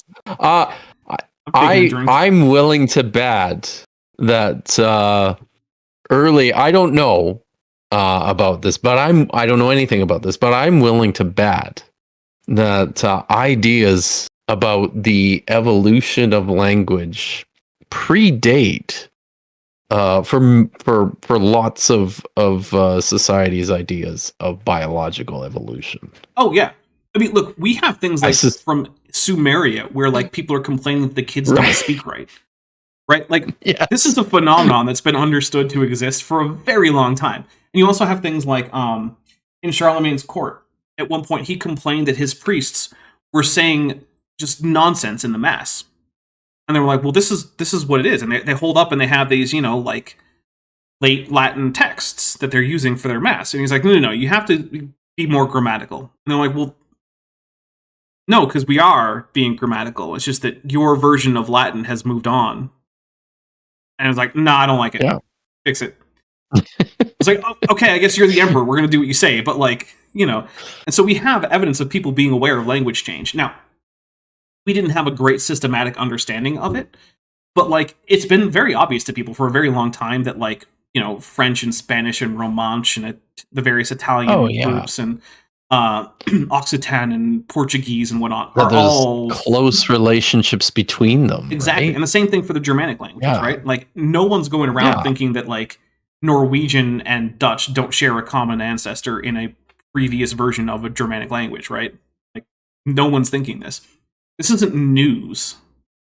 Now, there are also places where it's not easy to see that there's a connection, right? Like we talked about earlier, connecting Hindi or Sanskrit to Latin and Greek and English and whatnot. That was a challenge, right? And so that's also why we have an etiology for the origin of these very different languages when we get to the Tower of Babel, right? That's what that is, right? It's why do we have these languages that don't seem connected at all to each other? Well, if we have this flood story, maybe this is what happened. We have this story about how there was this great city where everyone spoke the same language, and now it disperses because they tried to do. They had too much hubris, and so God confused their languages, and then they scattered. And it has a double purpose, right? It has an etiological function in explaining why there are multiple language groups, And it also gets to poke fun at the Babylonians because it was almost certainly based on an actual abandoned ziggurat. So, hey, kill two birds with one stone. Make fun of the Babylonians and explain languages. Sounds I actually have a whole video about that in my catalog. Oh, nice. That's pretty great. Do you know what the title is so people can go look for it? It has something to do. I think it's just called "Where is the Tower of Babel?" Okay. Pillowpunk says, of all the different kinds of religion out there, ancestor worship tugs on my heartstrings the most. It's so easy to see how it could arise just from grieving dead loved ones. Yeah. Yep. I mean, it's very understandable. In their understanding, man evolved from primates. And I mean, humans are still primates, so you know. Language either. Yeah, it's like when people are like, people say that, and like, well, are humans mammals? Yeah. So humans evolved from mammal? I mean, I guess, but they're not primates. No. Okay, cool. Cool. Derived from a series of primitive grunts, or was a byproduct of evolutions in people's brains. The thing is, linguistics actually doesn't have a lot to say about the original language, right? Because we don't know well enough. And even if we did, it would technically be outside the scope of linguistics proper. Because linguistics is the study of language as they exist and as they have changed over time from the starting point that they actually are language. If what you have isn't a language, then technically linguistics might have insights for you, but it's not quite the proper realm of study. You want to look at like animal behavior and stuff like that. Which, yeah, language is a particular subset of animal behavior, but it's a very, very complicated and sophisticated subset that, you know, is why it has its own field of study. By the way, Vadim Slumovsky-Redchenko confirms that the video is in fact called "Where is the Tower of Babel?" He says he rewatched it 2 days ago, so he'll also confirm that it's awesome. Good. Guys, go check that out. And any of my moderators, if you want to drop that link in the chat, feel free. And they say, produce the languages. It's widely taught by biblical and secular scholars alike that the Hebrew language in particular didn't even exist in the time of Abraham. Sorry. Biblical and secular scholars.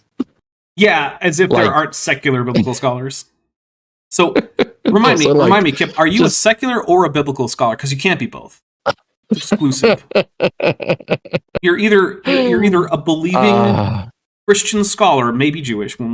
It's a maybe. Yeah. Or you're a heathen atheist secular scholar who hates the Bible. Gotta be it. Those are the only options. And I mean, importantly, the only time I would ever describe myself as secular, I'd never call myself a secular scholar. The only time I'd ever describe my work as secular is probably like in a setting with a bunch of believers or people of faith commitments, clarifying that the kind of stuff I'm doing is not. It's not apologetics. Theology. Yeah, it's not theology. It's not apologetics. Yeah. It's not sponsored by a church. Exactly. Yeah. Dr. Tapioca Weasel asks if alingogenesis is a thing, by which I think he means the genesis of languages from non-language precursors. And I mean, the word isn't a thing, but obviously there was a time. Yeah, obviously there was a time before there were languages, and now we have languages. So yes, at some point languages appeared. But also, I love this. It's like it's very difficult to investigate that, though, too, right? Like, how do you even start? It's virtually impossible because it would have happened so long ago that there's no way to recover that in terms of linguistic evidence. Exactly. So I do love this, though. Like, these scholars will tell us that Hebrew didn't exist in the time of Abraham. First of all, there's no such thing as the time of Abraham, but it does have a setting, and yeah, it didn't exist. We know that. Because we don't have anything from the time and place in any language that could be reasonably said to be Hebrew, and instead we have inscriptions from around that time in a earlier language that's not Hebrew that gave rise to Hebrew. It's like saying, can you believe that those secular scholars pretend that Portuguese didn't even exist in the year 80 BC? I can believe that, actually. Yes, I can. Carnival Frog, who's been a member for 2 months, says, is at the annual level, says, cool, I caught a live stream, and AIG is a peculiar parcel of petite pustuled pickles. Gross, but I'll take a drink. Goodness. Nice. Reminds me of those educational seminars that the Navy had right before we pulled into places like Thailand, where they're like, here's all the diseases you can catch. and we're going to show them to you with graphic pictures of people suffering from them untreated. I'm like, oh my god, thanks. And also, Carnival Frog gifted 5 Dapper Dinosaur memberships. Thank you so much. They went to Cognitive Trifurcation, William Hopkins, Prixie Full Jeanson sub to Dapper Dinosaur for more. For Purple, I think, is the next word, but then it kind of just drifts off. Chris McDaniel and Colin Dietrich. Thank you very much. I'll take 5 drinks. 1, 2, 3, 4, and 5. Okay. Anyone trying to understand biblical language and writing should be aware that most scholarship on the subject is debased by... Ooh, you've been debased. It's debased. Wow, shots fired. What do you have to say for yourself, you debaser? Yikes. I am debauched. Wow. Man, I know what happens at all those conventions. It's just one big orgy, isn't it?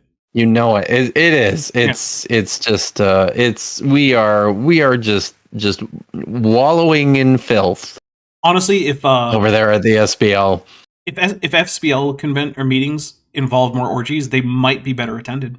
The membership would they probably wouldn't have to charge as much. Yeah, honestly, or maybe they could charge more. You charge a premium for access to the back room that has all the mattresses. I'm betting it would be a slightly different kind of crowd, though. Than who's there.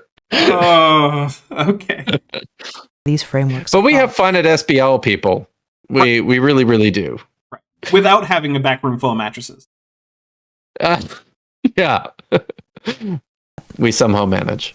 However, the scriptures teach us that Hebrew was in use even before the flood. Do they?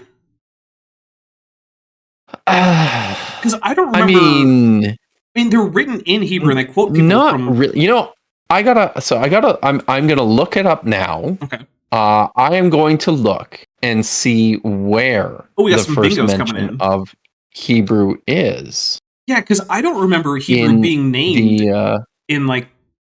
Even just Genesis. Like, I don't even think it comes up in Genesis, does it? I don't know. I don't think so. Alex Markle says if they partner with Grindr, they get better attendance. Yeah, probably. Actually, I just found out what the color for Grindr, like, direct messages are just a few days ago, and I was like, this is gross. Someone posted a meme. Because, spoiler alert, I don't have, like, any online dating of any kind profiles out there. Not a one. So that definitely includes Grindr, and I was just like, is it the actual colors they use for their instant messaging? It was a terrible design choice. Grindr, fix it. Mostly the yellow I don't like.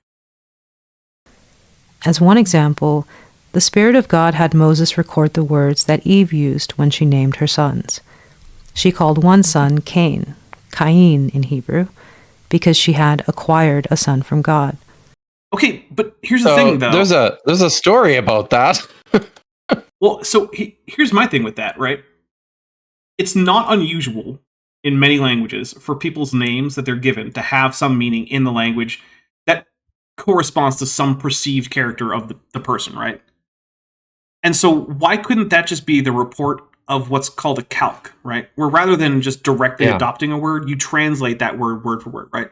Like, the French word for skyscraper literally just translates to sky scratcher because it's taken from English, but rather than adopting the English word as it is in English, they translate it into a French phrase that has this roughly the same meaning.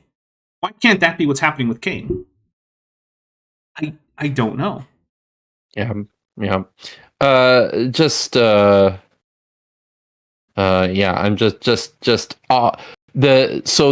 word Hebrew doesn't actually occur in the text until Genesis 14. Okay. Which is and it's the Abram is identified there as a Hebrew. Okay. The actual word for Hebrew for the language itself, that's more difficult. Yeah, I'd have to look into that a little bit more earnestly. Oh, look, Video Anyways. Slomovsky Radchenko says, same with Italian grattacielo for skyscraper. Yeah, exactly. It's a calque from English. Yeah. The name Cain comes from the Hebrew word for acquired, which is kana. So, She you know what Cain, what kana can also mean? No. It can also mean create. And there's an interesting story behind this, because there's some ambiguity within the text there, where Eve says that with Yahweh's help I've acquired a man. It's possible to read that text as I have created a man with Yahweh. Are you saying that Cain was the original virgin birth? Maybe not so much a virgin birth. It was just a joke. But it was, and it was good. But scholars tend to think that might have been a divine conception. Well, it doesn't count if it's God. I guess not. Yeah, I learned that from the LDS. Doesn't count if it's God. Oh, okay. Because in most LDS theology, like, Elohim actually comes down and physically impregnates Mary in the conventional way, but she still gets to be a virgin because it doesn't count if it's Elohim. Interesting. Okay. Wow. Who knew? The Mormons. Yes, that's who. Yeah. called another son Seth, Sheth in Hebrew, because God had appointed another son for her. The name Sheth comes from the Hebrew word sheath, which means appointed. So I want to give another example of a text using a language that is not the language spoken by the characters in it, without necessarily implying that that was the language they were speaking. So, for instance, right, there's wordplay in the Gospels that only works in Greek and wouldn't have worked in Aramaic, right? Which means it's one of the reasons that we have a very good idea that these texts were composed in Greek. But I don't think anyone thinks that the primary language spoken by the characters in the Gospels would have been Greek. Now, would they have known some Greek? Yeah, probably, right? Because Greek was a common language at the time. It was a good language to have, to know some of. But it would have been like, like a lot of Americans who live in like border areas with Mexico speak some Spanish. But they're not exactly fluent. You're not going to have a big in-depth philosophical conversation with them in Spanish. But, they can ask for like, I don't know, they can go order food at a Mexican restaurant in Mexico if they need to in Spanish. And that's probably at the limit of where we're getting with Greek with most of these people, right? They're primarily people who are living in various places around Judea. To say they know Greek is unlikely, but do they speak Greek fluently? No, almost certainly not. And yet, we have wordplay in the Gospels in Greek. But I don't think the Gospel authors are trying to tell you that Jesus was speaking Greek all the time. I don't think that's what they're trying to convey. Exactly. Not really, yeah. Let's see, Pelagic thought. So can I read something here from my lexicon about Seth? Yeah, just let me read this quick super chat real quick. Okay. Pelagic thought says, meep, drink meat, beep, AIG or a bag of... Yep, we'll take a drink. Get it. Okay. Nice. So, according to the Kohler-Baumgartner lexicon, the nominative masculine of this word "shate" means substitution.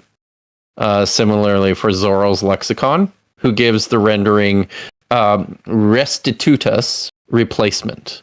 Within the context of the passage, the name has this meaning, but it is uncertain whether this corresponds to its original meaning, which can probably not now be clarified, as is the case with a lot of these very old names. Yeah, that is one of the things, is that Hebrew is an old enough language that a lot of the etymology information is just lost to us. So, and one of the things that we see them doing within the biblical text a lot, I talk quite a bit about this more directly with regards to the divine name Yahweh.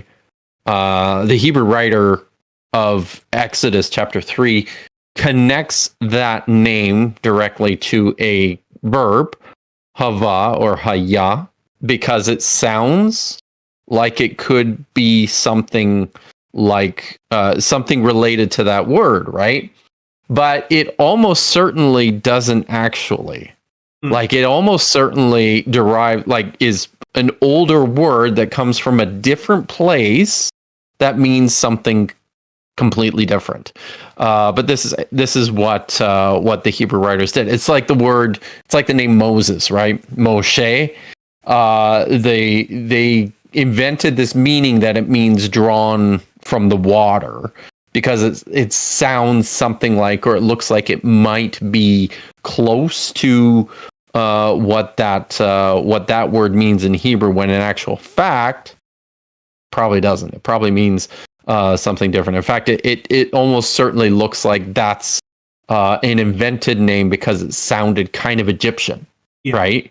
Same with like Babylon. In Hebrew, they say Bavel relates to Balal, which means to blabber or to it's a folk etymology that they created themselves. Exactly.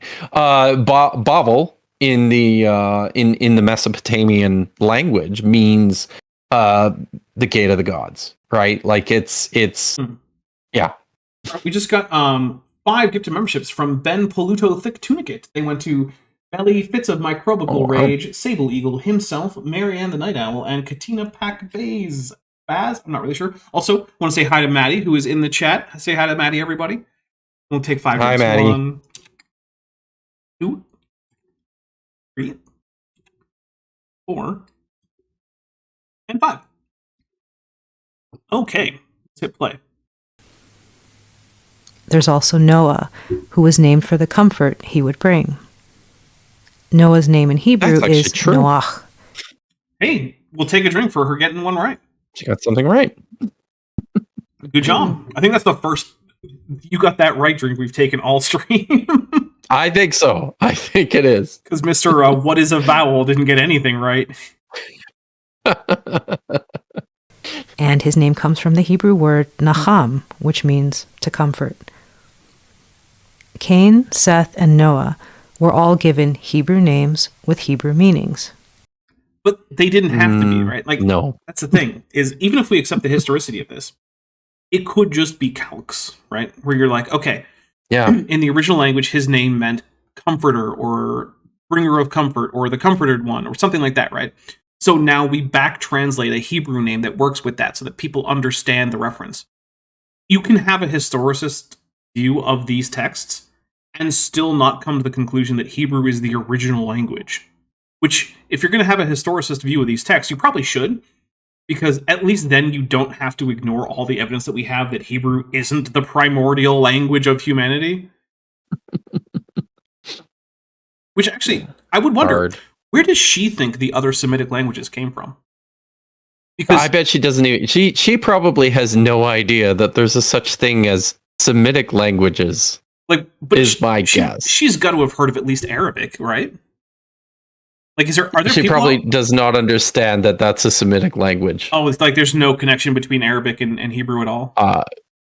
Or, I mean, beyond the fact that everything's connected to Hebrew. Okay, right? So maybe she would think that Hebrew is a descendant of Arab, she would think that Arabic is actually a descendant of Hebrew. Is in the same way that that the Polynesian languages are descended from Hebrew. I mean, that's right. I mean, that's how this works on this model. I think. Am I wrong about this? No, it just kind of breaks my brain a little bit that the Polynesian languages. I know. Oh, that's so painful. Goodness. All right. I think Robert Madewell makes a good point that he thinks Enochian was the first language. Yes, obviously. Which is actually another example of a potential early constructed language is Enochian. But it also has that whole thing where this is being revealed from the angels from heaven to be as the language of heaven and whatnot. Yeah. Which is also where lingua ignota came in, and also those sort of it's not clear exactly what's going on with these Arabic sources, but there's an indication of some kind of language being constructed, but not well documented in certain mystical Muslim groups. Right. So, Okay. And this was before the Tower of Babel, when only one language existed on the earth. okay. It's clear from reading the Bible that Father has books in heaven. So, Father has what in heaven? Books? Like the Book of Life or something. Yeah. I'm actually kind of racking my brain about where the heavenly books are in the Bible. I mean, we know about heavenly books from places like the Book of Jubilees. Maybe maybe she counts Jubilees as canon. Maybe. Does the Ethiopian I guess Tewahedo Orthodox Church do that? She's also that's the other thing too. So I guess that makes sense because she's reading the other testament as well, right? Yeah, probably. The Christian texts, yeah. This person is, as far as I know, is in fact a Christian. He certainly did not wait for mankind to develop an alphabet. Mark Akamoto 1313 Smith asks, how would she connect Apache to Hebrew? It doesn't matter. She's not going to think about it. It doesn't. Yeah. No, she's not she going just to go. Knows it's connected. Right. She's not going to go through some like systematized thing where she actually figures out how these languages are genetically related. It doesn't matter to her. It raises an interesting question with regards to invented languages. The fact that people can invent languages. Does she think like I don't know? In my mind, yeah. Never mind. I'm moving on. Before he began recording events and placing names into his book of life. Therefore, we know of at least one writing system that he authored. So what prevents God from having... Well, first, what prevents the book of life from being metaphorical and just like, it's a list that God keeps in his mind and instead of like an actual physical book? And it kind of sounds like she's equating the book of life with the Bible, doesn't it? Maybe, but I don't think... I'm not going to go that far without it being more ambiguous, as we now know the word means. Yeah, until it's more ambiguous, based on our previous definition. I'm not going to go that far. But also, like, why can't that be metaphorical? I'm going to strive for ambiguity from now. Right. So it could be metaphorical, right? It's not a physical book, but even if it is, presumably God knows a whole bunch of languages that came after the creation. If there's an actual being that corresponds well to God, why couldn't he just write it in any of those? Like, yeah, I don't know. Like maybe the book of life is actually just in Navajo. Just deal with it. What would stop it from being in Navajo? I don't know. I can't think of a good reason why it couldn't be in Navajo. I can't think of a good reason why it would be in that particular language, but like there's no reason it couldn't be either. I don't see any reason to think that if there is a physical book of life that exists somehow in heaven, because apparently that also has a physical existence, I guess, then I don't see why it would have to be in any particular language over any other one, including Hebrew. Because God's presumably just as good at every other language as he is at Hebrew, and presumably could also just create his own constructed language. Maybe it's actually in Enochian, because God was like, ha, that's a cool idea, I'm going to go with it. Yes. I just don't know. The one he created for his own use. Some believe that for us here on Earth, he used a derivative of Egyptian-made hieroglyphs to write his 10 Commandments on the stone tablets. Because that's verifiably how the Hebrew alphabet came to be. You can watch it happen in inscriptions. I'm just taking a drink. Like, can you believe some people think that the Hebrew written... The first time the 10 Commandments were written down in Hebrew, it might have been a derivation of Egyptian hieroglyphics. Yes, I can believe that. Wild, eh? Because the Phoenician alphabet as a whole, which is the ancestor to most alphabets, was itself derived from Hebrew or from Egyptian characters. If you're going to posit the 10 words, the 10 Commandments carved on stone was an actual thing, right? Then this is kind of the corner into which you have painted yourself. Yeah. What else would they have been written? Hey, people have since then made carved versions of the 10 Commandments in various languages, and many of those were written in scripts that are derived from Egyptian hieroglyphics ultimately. Like, virtually all of them. That is also true. Because if you're writing it in Hebrew or English or Greek or anything that uses the Latin alphabet, guess what?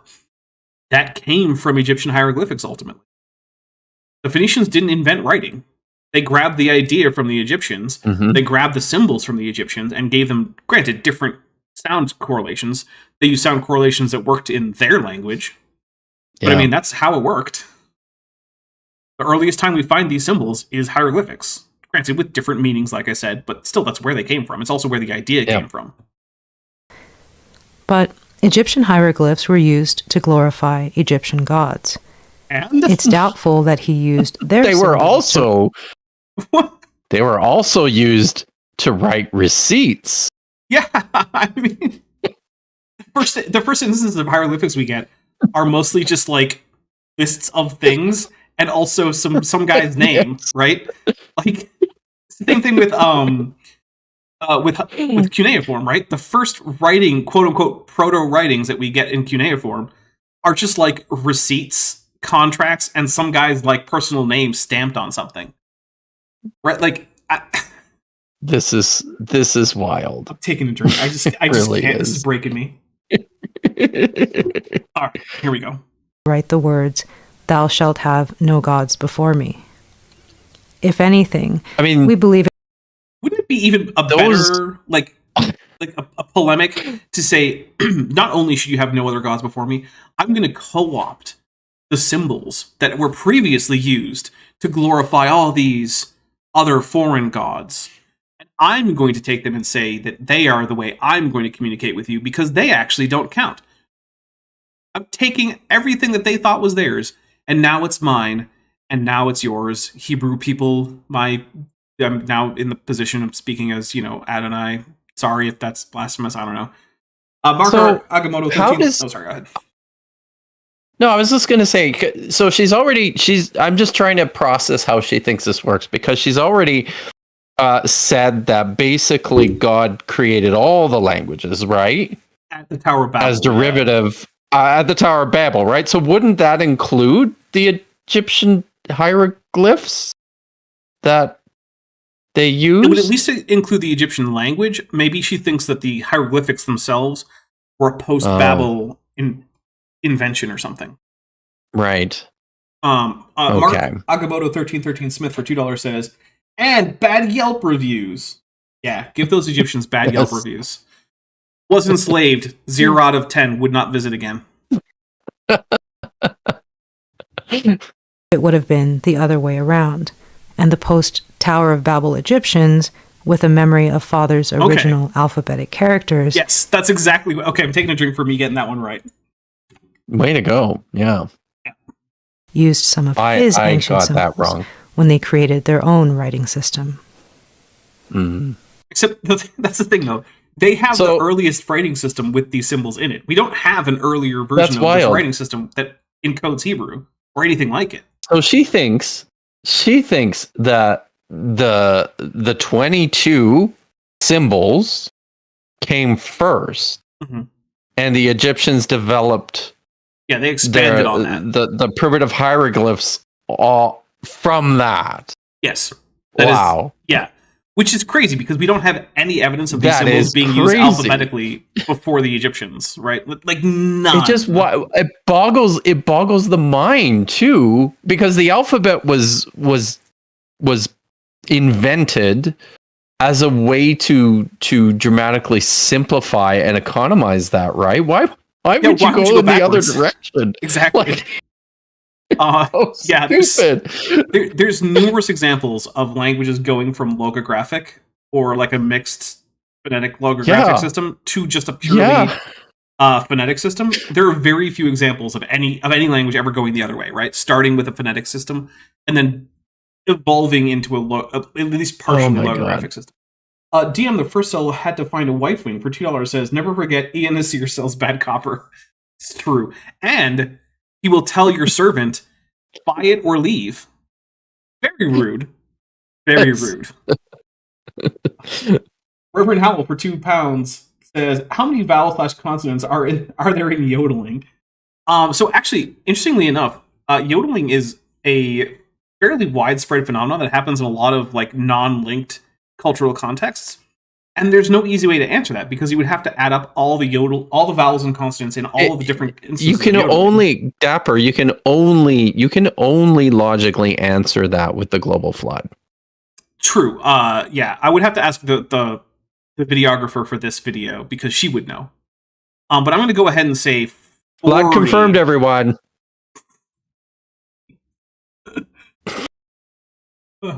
The original Hebrew alphabet consisted of pictographic symbols, and Hebrew... Not really, right? Because that's the Proto-Sinaitic script, which was not...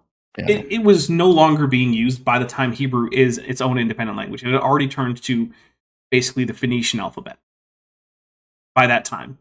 There was not a time where Hebrew was its own independent language that could be reasonably identified and separated from any other language, in which it was using the actual Proto-Sinaitic that actually was identifiably the same as these Egyptian hieroglyphics.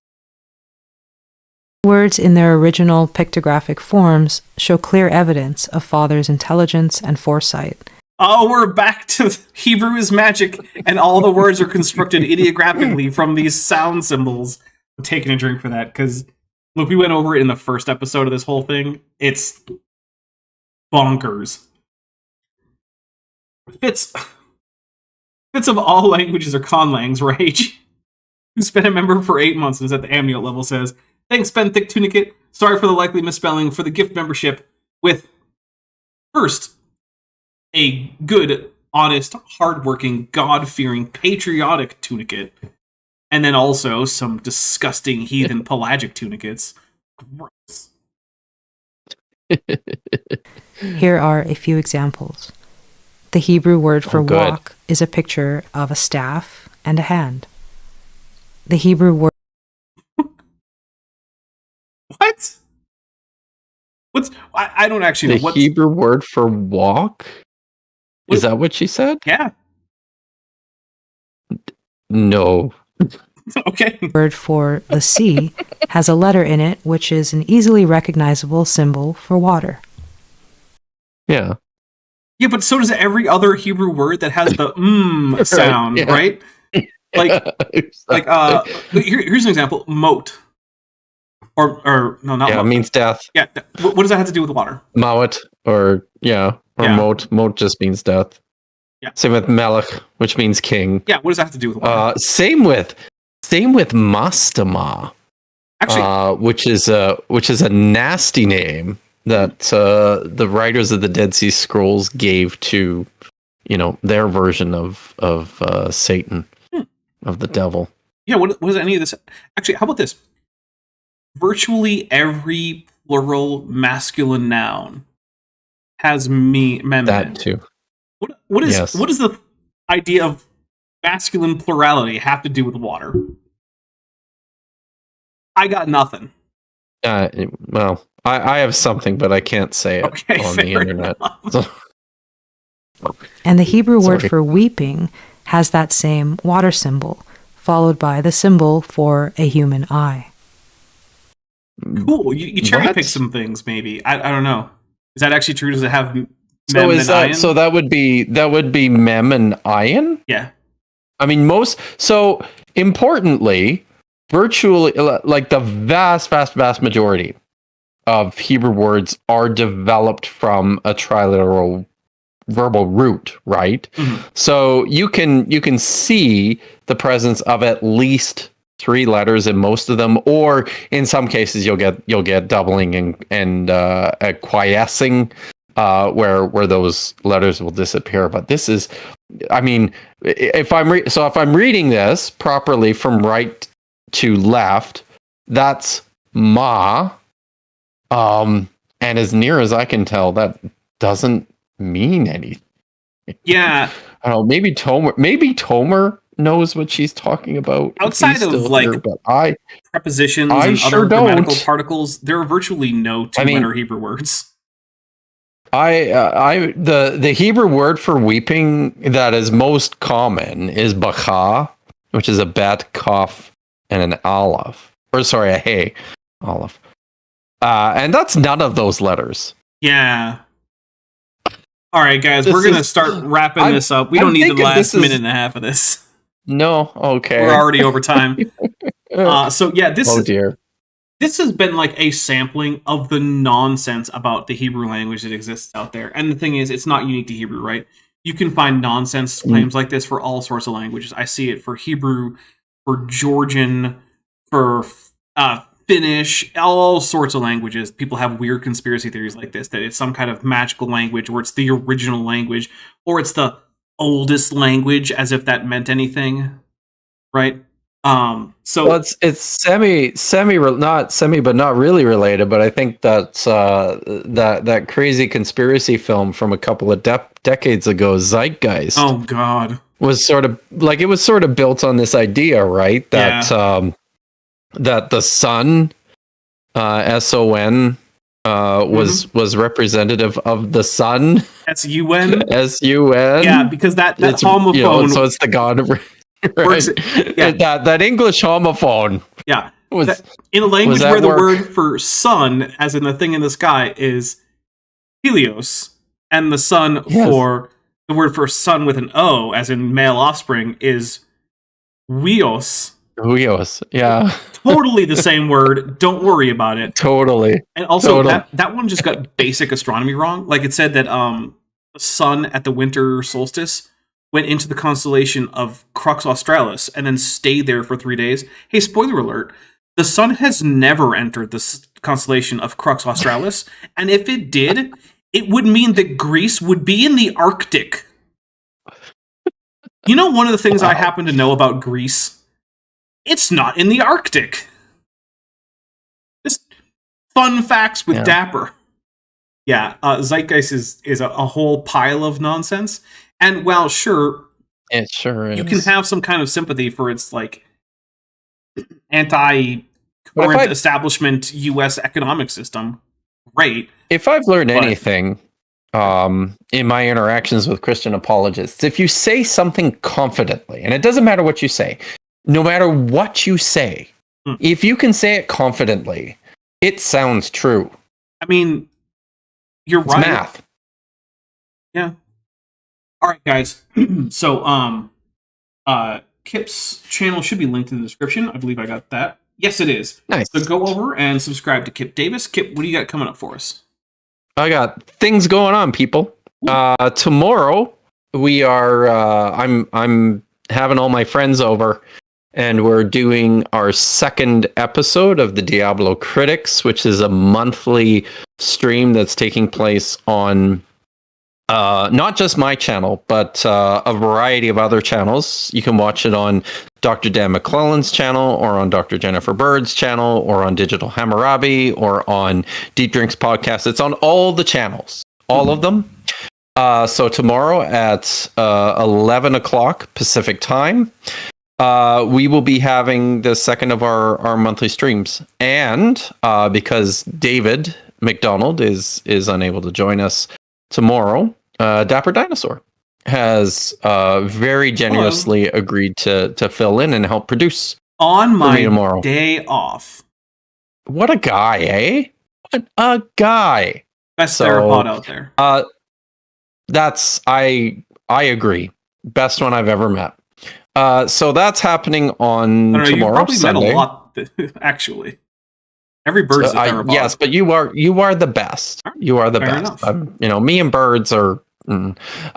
So that's Sunday. On Tuesday, I'll be on Apostate of Mind, and this is going to be fun. We're actually responding to a video that appeared on Sean McDowell's channel probably 6 or 8 weeks ago now, about the Mount Ebal inscription. This stupid archaeological discovery. The artifact itself isn't stupid. Well, I mean, it's the crazy conspiracy theories surrounding it that are stupid. It's the conspiracies around it. That's fair. So, so just to give you some background, this object was discovered by some crazy evangelical archaeologists, and they got super excited and have been promoting this as evidence for the conquest of Canaan.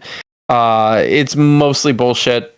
And there was in response, and it really is mostly bullshit, and so much so that the entire scholarly community has basically come out against this.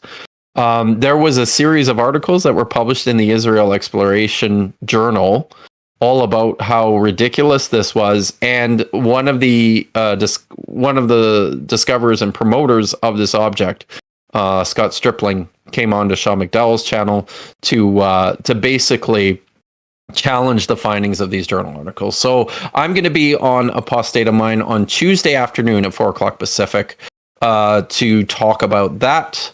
And then I believe I'm also going to be on Myth Vision podcast this coming Friday with James Tabor, talking about the ways in which the Gospel of Matthew has used and changed the Gospel of Mark. I recently got myself into some controversy, I guess, with a passage in Matthew's Gospel, chapter 21, regarding two donkeys that Jesus rode into Jerusalem. So that's what's going on. And as always, every this week on Thursday, Dr. Josh and I are reading Hebrew at 5:00 p.m. Pacific on my channel. I think that's it. Awesome. All right. Well, let's take a look.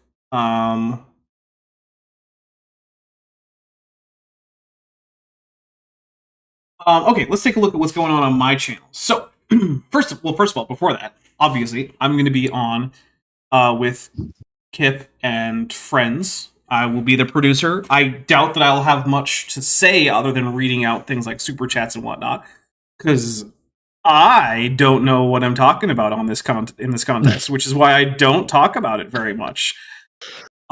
We are not talking about linguistics, that's for sure. I mean, I don't know. You have a very linguistically savvy group there, so maybe.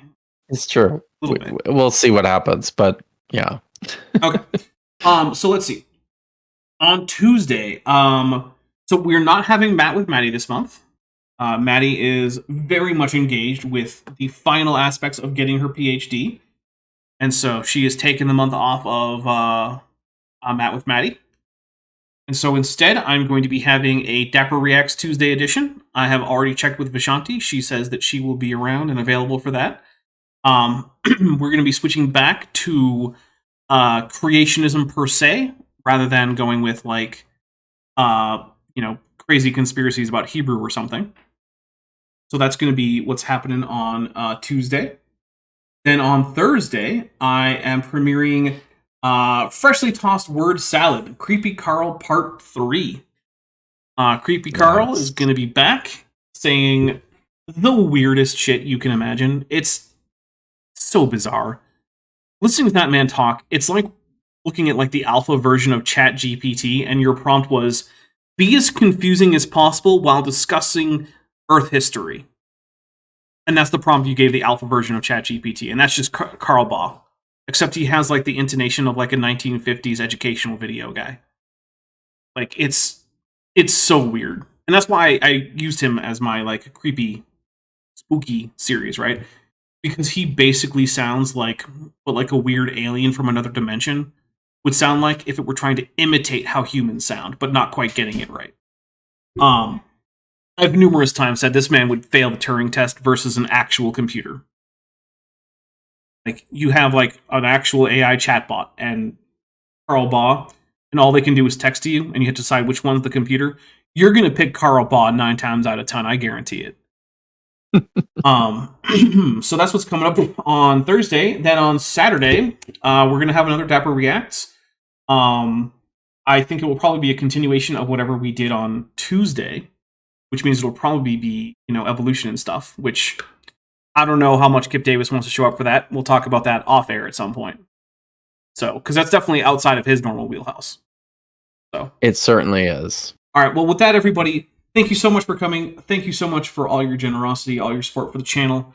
Again, go subscribe to Kip Davis. His link is in the description. It says, featuring @Kip Davis. Click that. It'll take you to his channel. You can subscribe. And if you haven't subscribed to my channel, go ahead and do that. It's free, and you can undo it also for free. You can. Yeah. And turn on all the notifications. And when you comment, don't say for the algorithm, because it notices. All right, thank you very much, everybody. Oh. If you are a member or a patron, I will be doing Power Rangers Ninja Storm over on my Discord server, but it'll be a little bit because I have to talk to Kip about some behind-the-scenes stuff for tomorrow. So that'll take us a few minutes. But after that, I'll be heading over to Discord. So I hope everyone has a wonderful rest of your weekend. Have a safe time out there, and I'll talk to you later. Awesome. See you, everyone. Hey, before you leave, I just want to take a second to thank my patrons and channel members, especially those pledging $20 or above. Ben Tovend, Felgavara, Tapioca Weasel, Whispers, E2V, Strawberry Vein, Denny5252, Elron Teller, Horseflesh, Ian Chen, Kelvin Brostick Van Manen, Landon Knoll, Mabbity Babbity, Monkey Day Them, Sphincter of Doom, and Volus. It's because of my channel members and patrons whom you're seeing on screen that this channel can stay afloat. Without you, it would all shut down. If you want to join the team, there's a link to join the channel below this video, and there's a link to join the Patreon in the description. On the Patreon, you can get a 10% discount for pledging annually, and either way, you get early access to virtually all of my scripted videos, often 3 to 5 months before they come out for the general public. Thanks for watching.